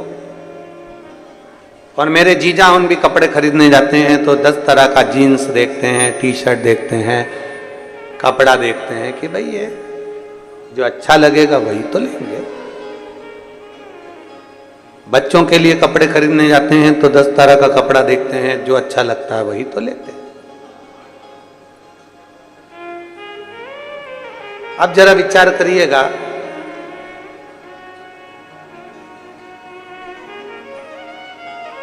दस तरह की साड़ी देखी, तब एक साड़ी पसंद आई। बोलो बोलो जम के बोलो जरा, ठीक है? 10 सेल्फी ली, उस सेल्फी में से कोई एक सेल्फी अच्छी आई तो फेसबुक पे डाली। अरे बोलो तो जम के। अपन वो कपड़े वाली बात को छोड़, अपन तो सेल्फी पे आ जाओ। जो आज के दौर में चल रहा है वो अपन उस भाषा से उसको समझे। 10 फोटो खींचे, उसमें से कोई एक फोटो अच्छा आया तो अपन ने उसको फेसबुक पे डाला, और अच्छा फोटो आया तो अपन ने उसको फ्रेम में, अरे बोलो जम के, लगवाया, फ्रेम में जड़वाया। कितना जोरदार है, यहां लगा दो। 10 फोटो खींचे तो उसमें से एक फोटो हम फेसबुक पर डालते हैं, इंस्टाग्राम पर डालते हैं। एक फोटो हम फ्रेम में जड़ लेते हैं, अगर अच्छा है तो।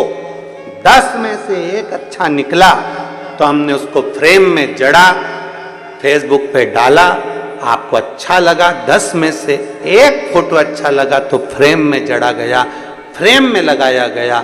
उसी तरह 10 बार दिन भर में भगवान को पुकारते रहो। कोई सी पुकार अगर भोलेनाथ को अच्छी लग गई तो उसके भी दिल की फ्रेम में तुम जाकर बैठ जाओ। 10 बार पुकार, जब तुम फ्री हो जाओ, जब तुम्हारा मन लग जाए, जब तुम्हारा चित्त लग जाए, बैठ गए। श्री शिवाय नमस्तु, श्री शिवाय नमस्तु। क्यों? कई लोग प्रश्न करते हैं, गुरुजी आप कथा करते हो, कथा के बीच में श्री शिवाय नमस्तुभ्यम बुलवाते हो, ये बार बार कथा के बीच में क्यों बुलवाना? क्योंकि आप 10 बार पुकारोगे, आप 25 बार पुकारोगे, आपकी पुकार में से एक पुकार मेरे शंकर को प्रिय लग जाएगी, मेरे शंकर को पसंद आ जाएगी। और कौन सी पुकार तुम्हारी भगवान शंकर को प्रिय लग जाए? आपका कौन सा फोटो अच्छा आ जाए तो आप उसे फ्रेम में जड़ लेते हो, और भगवान शंकर को कौन सी पुकार अच्छी लग जाए तो भगवान शंकर अपने दिल में जड़ लेते हैं उस फोटो, उस पुकार। आप पुकारते रहो, आप उसको बुलाते रहो, आप उससे विनती करते रहो, आप उससे निवेदन करते रहो, आप उससे कहते रहो, वो आता है। जब फ्री मिल जाओ, जब समय मिल जाए, तब उसे पुकारो।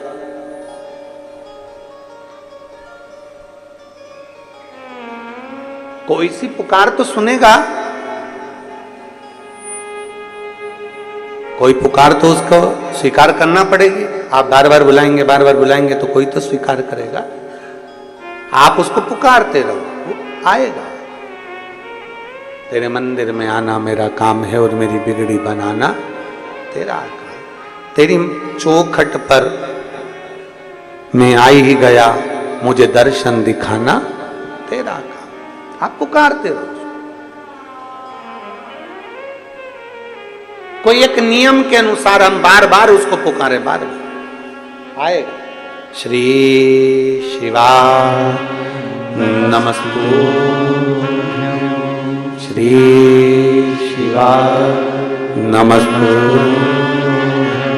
श्री शिवा नमस्तु, श्री शिवा नमस्तु।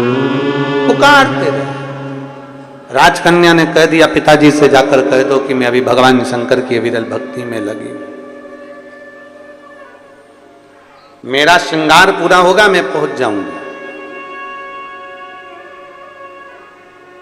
मेरा भजन पूरा होगा और मैं पहुंच जाऊंगा। आप कह दो। कुछ एक पुकार मेरा शंकर स्वीकार कर लेता।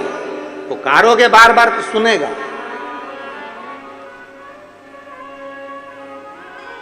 क्यों? बच्चों की फीस जमा कर दी? क्यों? बच्चों की फीस जमा कर दी? एक बार नहीं सुना, दो बार नहीं सुना, तीन बार नहीं सुना, चार बार नहीं सुना, भले बोलेगा नहीं पति, पर तुमने जैसे ही फोन लगाया, क्यों बच्चों की फीस जमा कर दी, बोलेगा नहीं। तुरंत उसी समय पर किसी को फोन लगा देगा, स्कूल चले जाना, बच्चे की फीस जमा कर देना। खुद नहीं गया, किसी को भेज दिया और बच्चे की फीस जमा करवा दी। खुद नहीं गया। मेरा महादेव भी ऐसा ही है। जब देख लेता है कि पुकार रहे हैं तो मेरा महादेव भले ना आए, पर यह पक्का है कि फीस तो जमा करवा ही देता है। भले ना आए, पर वो पहुंचकर कुछ ना कुछ ऐसी कृपा कर ही देता।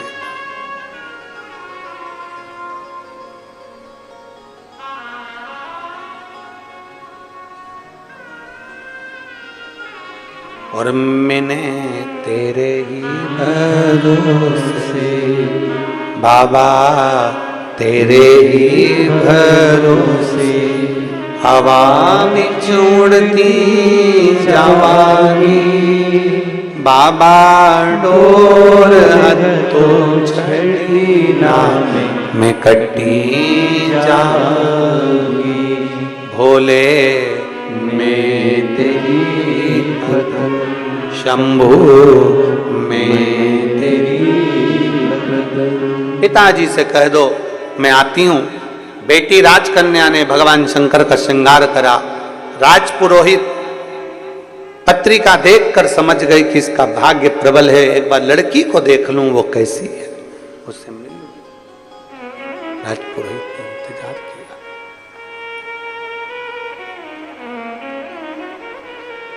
राजपुरोहित ने इंतजार किया। बेटी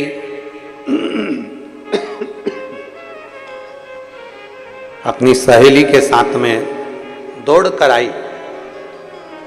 श्रृंगार करने के बाद जब बेटी दौड़ कर आई अपनी सहेली के साथ में, दौड़ कर आई,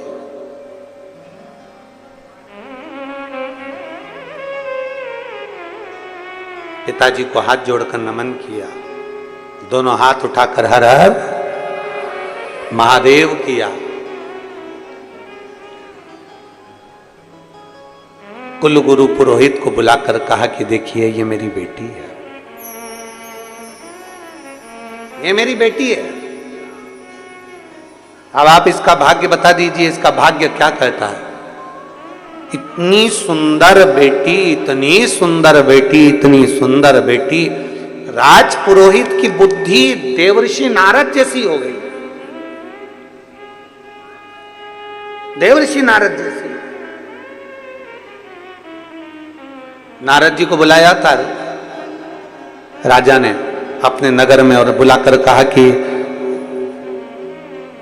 कहा कि ये मेरी बेटी है और इस बेटी का भाग्य देखकर बताओ। तो देवऋषि नारद ने सोचा इतनी सुंदर कन्या, इससे तो मैं ही ब्याह कर लूं।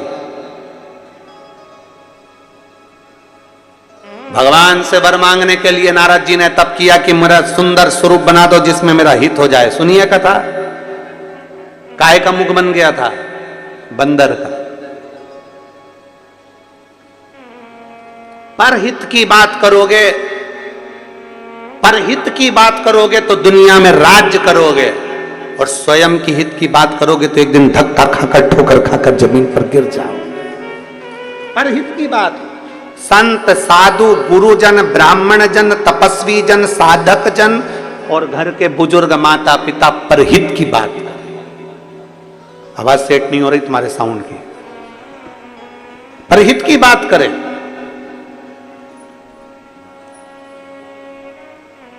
माता पिता गुरु शिक्षक सदगुरु, परहित की बात, परहित। और जब परहित की बात करेंगे तो एक आनंद के साथ हम आगे बढ़ेंगे, परहित के साथ। कितना सुंदर हमारा भारत भूमि का एक स्वभाव है, कितनी सुंदर बात है। सर्वे भवन्तु, जम के बोलो जरा, जम के, सर्वे भवन्तु सुखिना, सब सुखी रहे। धर्म की आवाज थोड़ी धीमी आ रही है, जरा जम के बोलो। धर्म की, अधर्म का, प्राणियों में विश्व का कल्याण हो। यह हमारा सनातन धर्म कहता है कि विश्व का कल्याण हो। यहां सनातन धर्मी कहते हैं कि विश्व का कल्याण हो, बाकी के लोग कह सकते हैं कि हमारा कल्याण हो, और सनातन धर्म कहता है कि विश्व का कल्याण। यहां संपूर्ण जगत के हित की बात कही गई, संपूर्ण विश्व के कल्याण की बात कही गई। आज ये जजमान परिवारों यहाँ बैठे हुए हैं, सीताराम गौरी शंकर खंडेलवाल राजनांदगांव से, चंद्रशेखर पिल्ले जी, श्री अनिल शुक्ला जी, परमेश्वर सिन्हा जी, ये सब बैठे हैं। कथा के मुख्य यजमान का पद ग्रहण कर कर बैठे हैं। किस लिए बैठे हैं? कि हमारे राजनांदगांव की कथाएं छत्तीसगढ़ की पवित्र भूमि पर भले ऑनलाइन कथा चल रही हो, पूरा विश्व इस कथा को देख रहा है, पूरा विश्व सुन रहा है।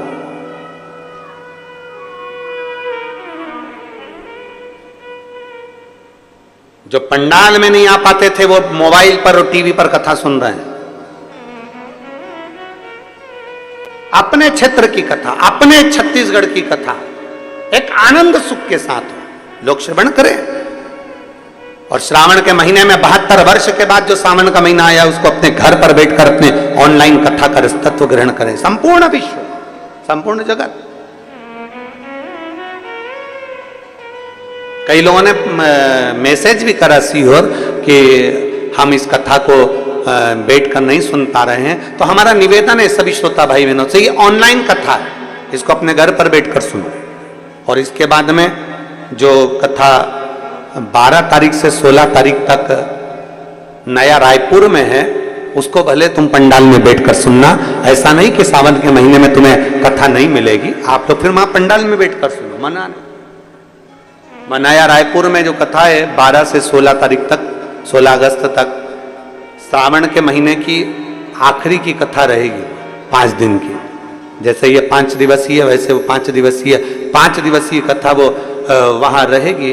5 दिवसीय कथा, उसका एक आनंद, आप उस कथा को पूरे आनंद के साथ पंडाल में बैठकर 12 तारीख से 16 तारीख तक 1 बजे से 4 बजे तक, श्रावण की 72 वर्ष के बाद ऐसा सावन पड़ा है, और उस सावन के महीने में 5 दिवसीय कथा मिल जाना, श्रवण कर लेना, अपने जीवन को सार्थक बनाना।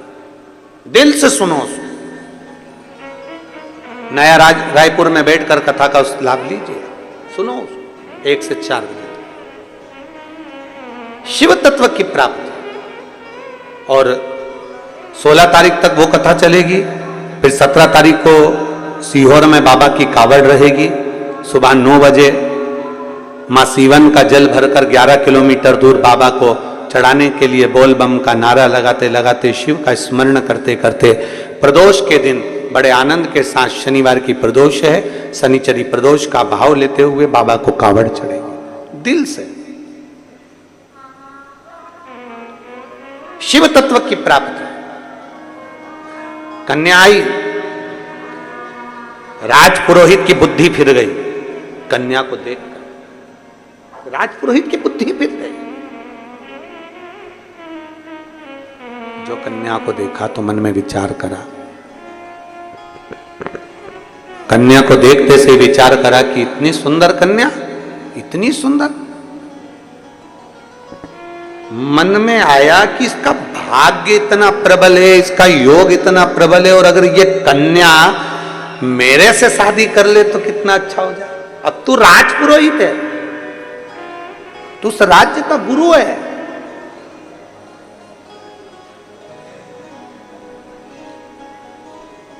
जब किसी शिव भक्त की ओर गलत दृष्टि से देखा जाता है तो उसकी गति बिगड़ जाती है। बहुत बहुत सावधानी। 16 सोमवार अगर किसी ने व्रत किए होंगे तो उनको कथा याद होगी। किसी ने करें, आप लोगों में से किसी ने 16 सोमवार करें? अरे वाह।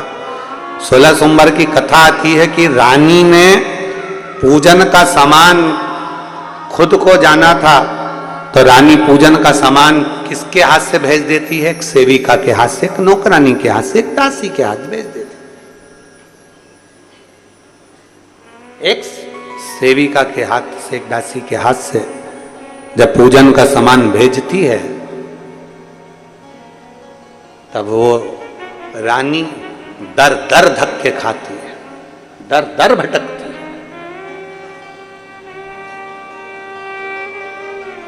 आखिरी में किसी गुरु के पास में जाती है और गुरुजी से प्रार्थना करती है, गुरुजी से निवेदन करती है, गुरुजी से कहती है कि मैं दर दर धक्के खा चुकी हूं, जिस जल को छूती हूं उसमें कीड़े पड़ जाते हैं, वृक्ष के नीचे बैठती हूं तो सूख जाता है, गलती कौन सी हो गई मेरे से? ऐसी कौन सी गलती हुई है? कहा तुम्हारे पति भगवान शंकर की सेवा करते थे और तुम उसको गलत भाव से लेती थी। तुम्हारे पति शिव की आराधना करते थे, तुम उसको गलत विचार से लेती थी। पति ने कहा कि शंकर की पूजन का सामान लेकर आओ, तुमने गलत विचार प्रकट करा और सामान दासी के हाथ, नौकरानी के हाथ, सेविका के हाथ भेज दिया। ये श्रेष्ठता नहीं है, ये गलती है तुम्हारी, ये तुम्हारी गलत सोच है, गलत विचार है, गलत दृष्टि है। दिल से भजो तो शिव क्यों ना मिले। एक पत्र है,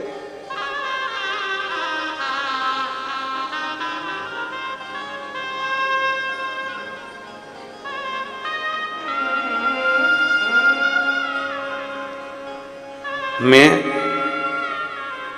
दामिनी देवांगना, पति श्री दिनेश कुमार देवांगन, सिंह दई चौक मोहरा में रहती हूँ। कहीं बैठी हैं? आप ही हैं? श्री शिवाय नमस्तुभ्यं। आ जाओ, एक बेलपत्र लेकर चले जाना, आ जाइए। मेरी बेटी गीतांजलि देवांगन आई है क्या? गीतांजलि भी आई है साथ में? हाथ हिलाओ गीतांजलि।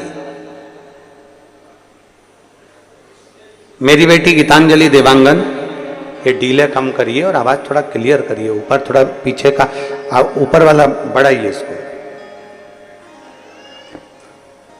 मेरी बेटी गीतांजलि देवांगन,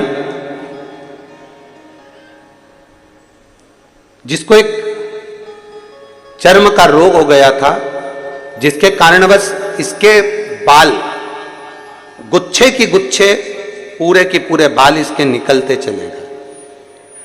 कभी कहीं के बाल निकल जाते, कभी कहीं के, और पूरे बाल इसके धीरे धीरे धीरे धीरे चले गए। डॉक्टरों को दिखाया,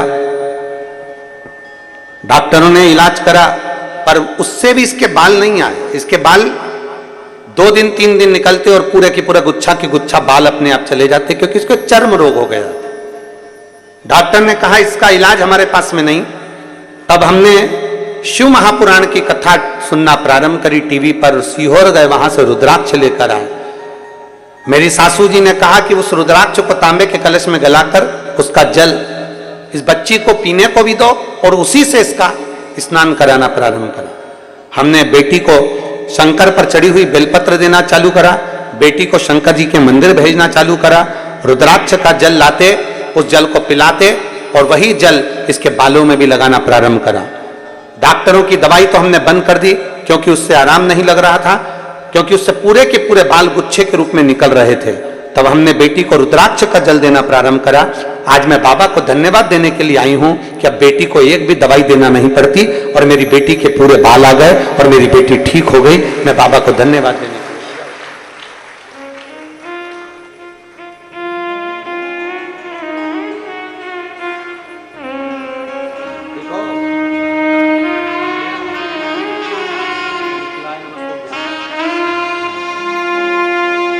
एक विश्वास जब हमारे भीतर जागृत होगा, एक भरोसा हमारे भीतर जागृत होगा, तो शिव तत्व क्यों ना मिलेगा। शिव तत्व कैसे प्राप्त नहीं होगा।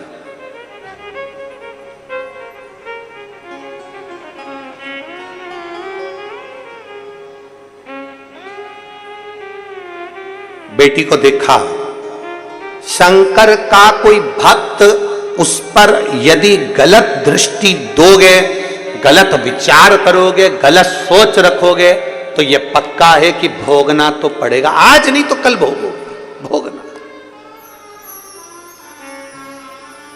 गलत करोगे तो भोगना तो है। इसीलिए बार बार कहते हैं मत बूढ़े तू बच नहीं पाएगा, तू बच नहीं पाएगा, अरे ओ अज्ञानी मत कर। एक विश्वास के साथ, दृढ़ता के साथ में शिव को पुकारो। एक पत्र है,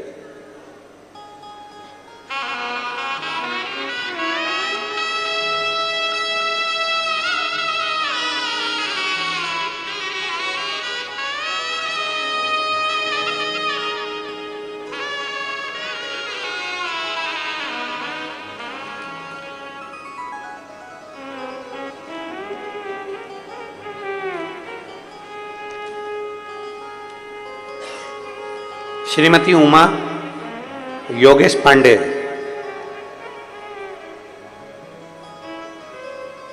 कहीं बैठी हैं?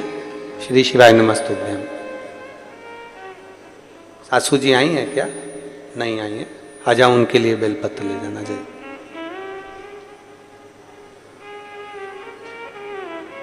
मेरी सासू मां, जिनके गले में एक गठान हो गई थी, बिलासपुर अपोलो हॉस्पिटल में उनको दिखाया गया।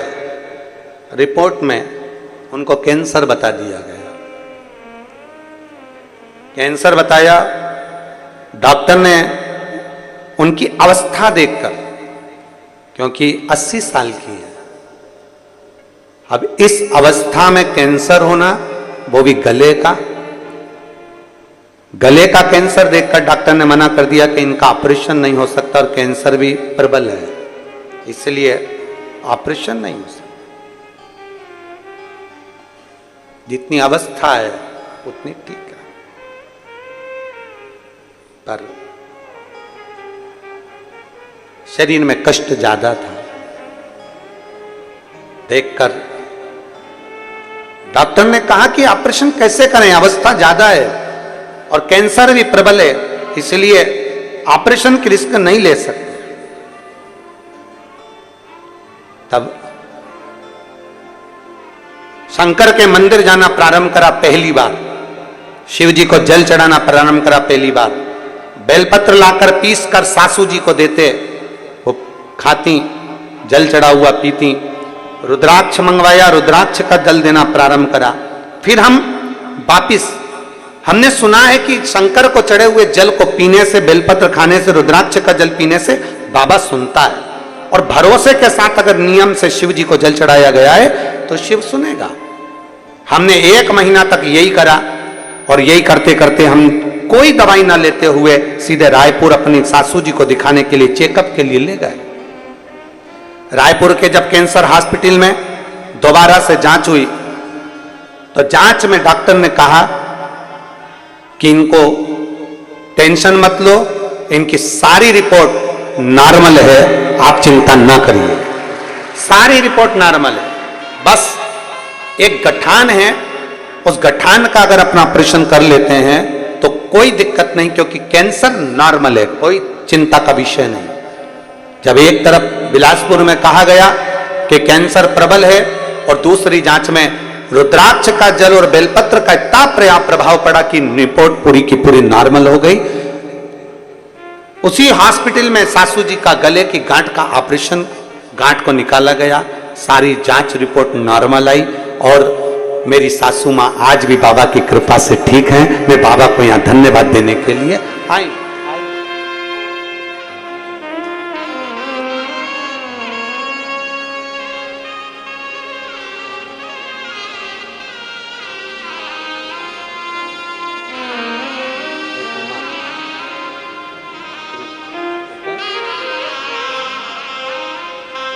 एक विश्वास के साथ, भरोसे के साथ शिव की स्तुति करिए।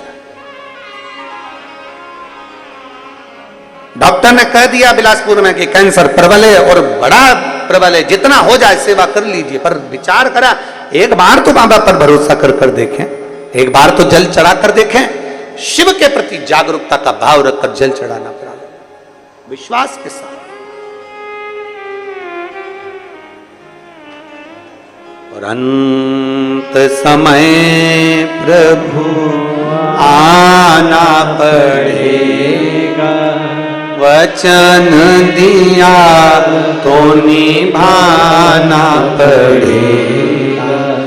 आए ना आए प्रभु कुटुंब कबीरा, अंत समय प्रभु आना पड़ेगा, वचन दिया तो निभाना पड़ेगा। अंत समय प्रभु आना पड़ेगा, वचन दिया तो निभाना पड़ेगा। एक शिव भक्त की ओर दृष्टि करना, शंकर भगवान का भजन करने वाला, शिव को 1 लोटा जल चढ़ाने वाले पर कुदृष्टि, बेकार दृष्टि डालना बर्बादी का लक्षण है, बर्बादी का लक्षण।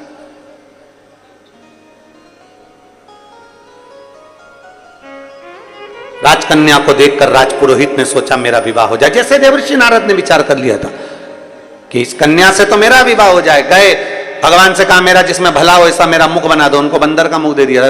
इसके लिए क्या करा भगवान ने? तुरंत जो इसने विचार करा तो राजा ने पूछा बताओ ना मेरी बेटी का भाग्य क्या है। बार बार राजा पूछ रहा है, इसने भाग्य पढ़ लिया था कि बड़ी सुलक्षण है, बड़ी अच्छी है, बड़ा प्रबल भाग्य है। इसने अब राजा को भाग्य बताना प्रारंभ करा। तुम्हारी बेटी जिस लड़के के साथ ब्याहेगी उसका पूरा कुल डूब जाएगा, बर्बाद हो जाएगा, और जो तुम अगर बेटी का कन्यादान करोगे तो तुम्हारा भी पूरा कुल डूब जाएगा, बर्बाद हो जाएगा, पूरा कुल डूब जाएगा, बर्बाद। राजा की आंखों में से जल बहने लगा। मेरी बेटी का भाग, ये मेरी बेटी का भाग, जहां शादी करेगी उसका पूरा कुल डूब जाएगा, पूरा कुल, और मैं कन्यादान करूंगा तो मेरा भी पूरा कुल डूब जाएगा। ये मेरी बेटी का भाग्य है, ये मेरी बेटी की किस्मत है, ये मेरी बेटी का भाग्य ऐसा हो सकता है। रोने लगा राजा। कुल पुरोहित से पूछा गया आप बताओ मेरी बेटी के लिए फिर मुझे करना क्या पड़ेगा, मैं क्या करूं, इसका कोई हल निकालिए, इसका कोई उपाय बताइए। कहा इसका एक उपाय है, लकड़ी की एक पेटी बनाई जाए, लड़की को पूरा आभूषणों से, सोना चांदी हीरा पन्ना माणिक मोती से उसको पूरा जेवरों से सुसज्जित किया जाए और लकड़ी की पेटी में इसको भरकर पानी में, नदी में छोड़ दिया जाए।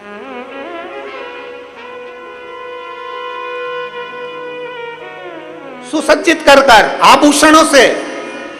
देखिए जरा,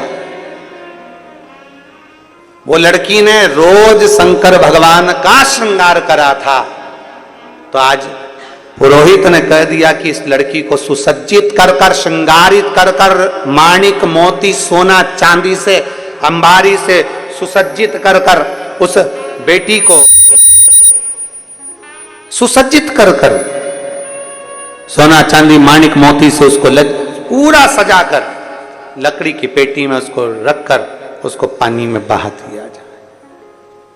महाराज, मेरी एक ही तो बेटी है और मेरी एक ही बेटी, और उस एक बेटी को मैं ऐसा कैसे कह सकता हूं? अब आगे तुम्हारी मर्जी है। भय दिखाया,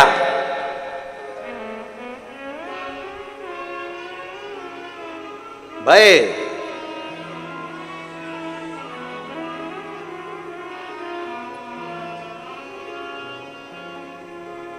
बहुत भय दिखाया, बहुत भय। और फिर निवेदन है,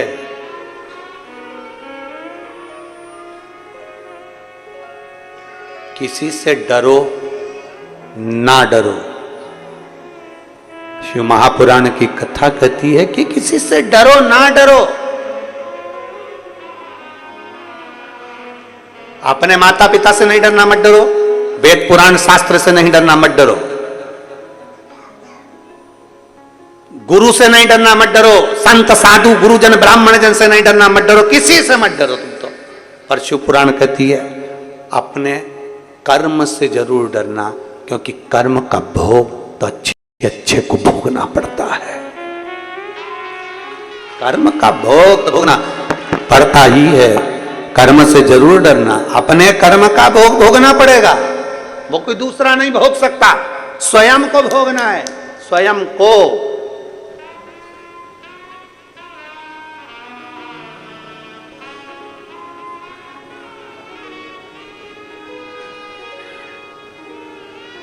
कई कथा ऐसी हैं जिसको हम व्यासपीठ से बोलना नहीं चाहते, और यही संसार सागर की, इसी संसार सागर की देखी हुई, आंखों से देखी हुई।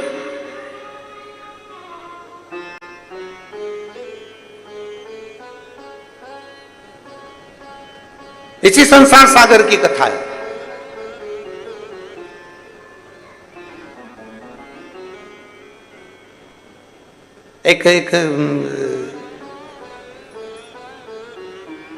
एक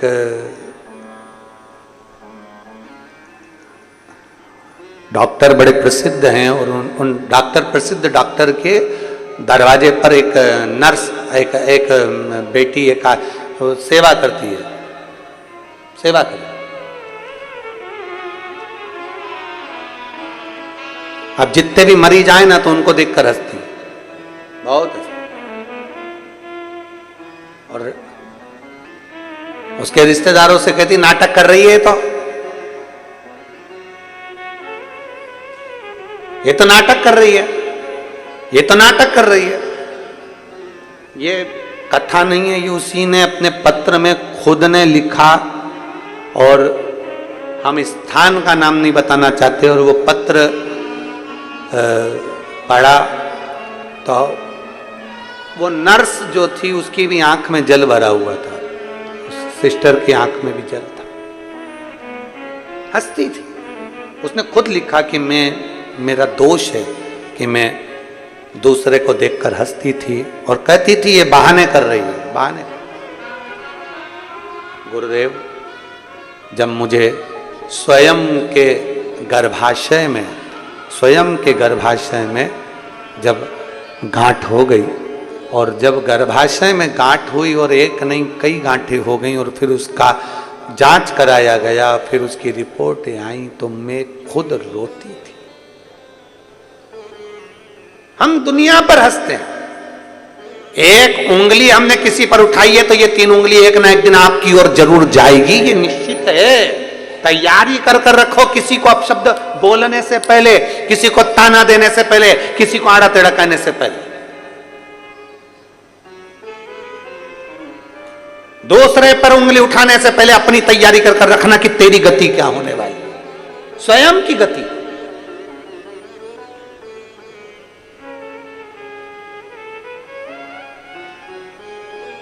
अपनी स्वयं की गति क्या है।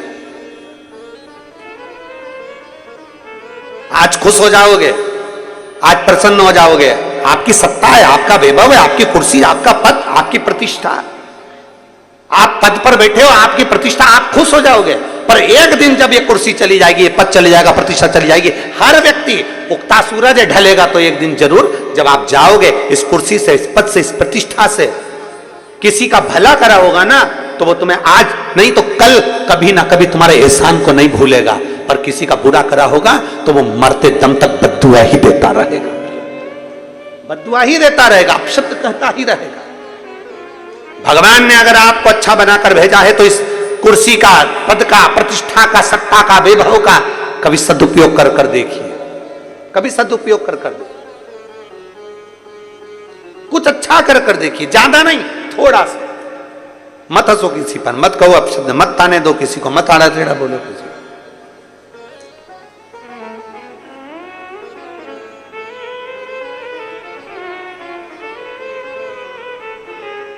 ये एक इस व्यासपीठ ने बहुत कुछ देखा है, बहुत कुछ देखा है, बहुत कुछ। एक स्त्री का क्या वर्णन, एक स्त्री पर हंसती है, अरे उसका कर्म ऐसा था इसलिए उसका पति चले गया, उसका कर्म ऐसा था इसलिए उसका पति मर गया, उसका कर्म ऐसा था इसलिए वो ऐसा कर गया।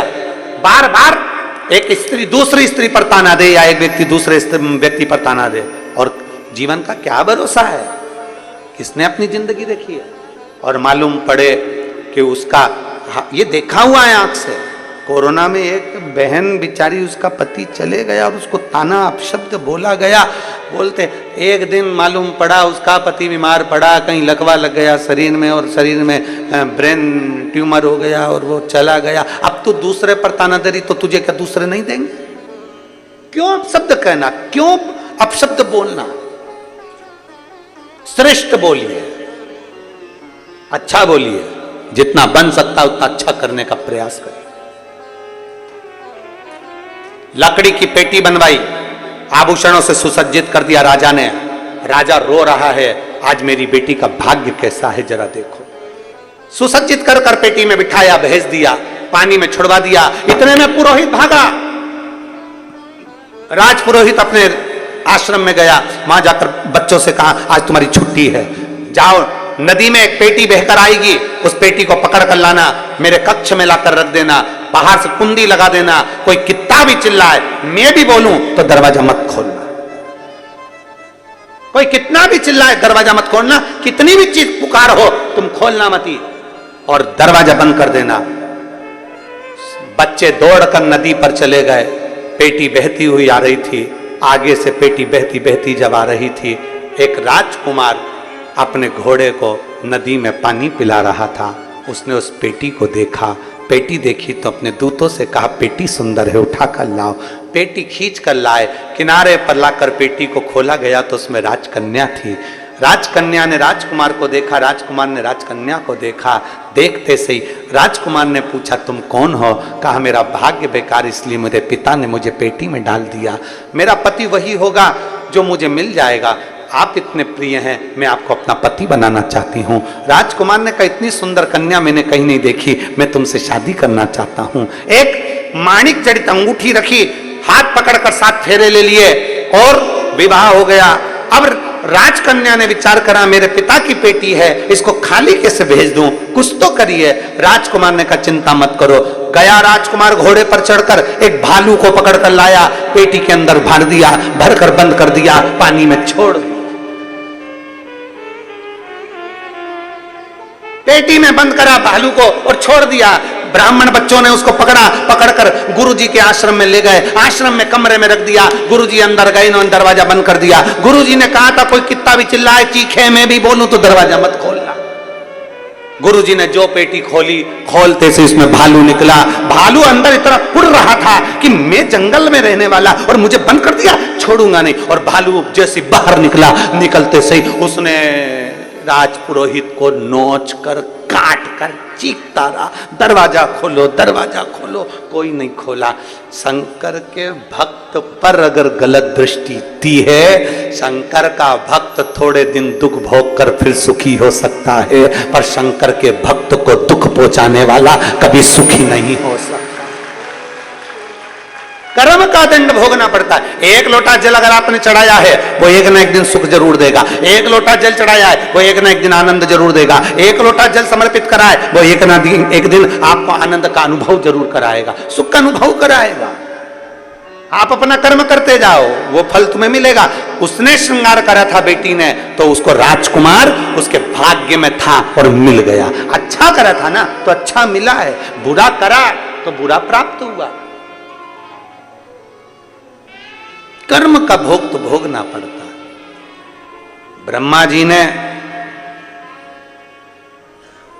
भगवान शंकर पर उंगली उठाई तो ब्रह्मा जी का सिर कटा। ब्रह्मा विष्णु महेश तीनों ने मिलकर सृष्टि का वर्णन किया।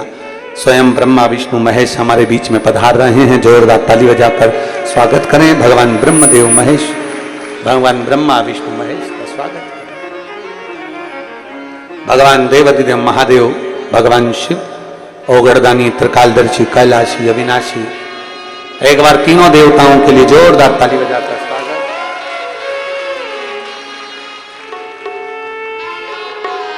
कुछ पत्र रह गए हैं जिनको कल पढ़ा जाए।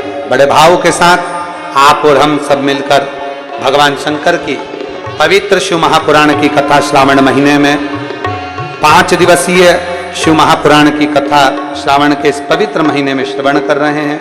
भाव भक्ति से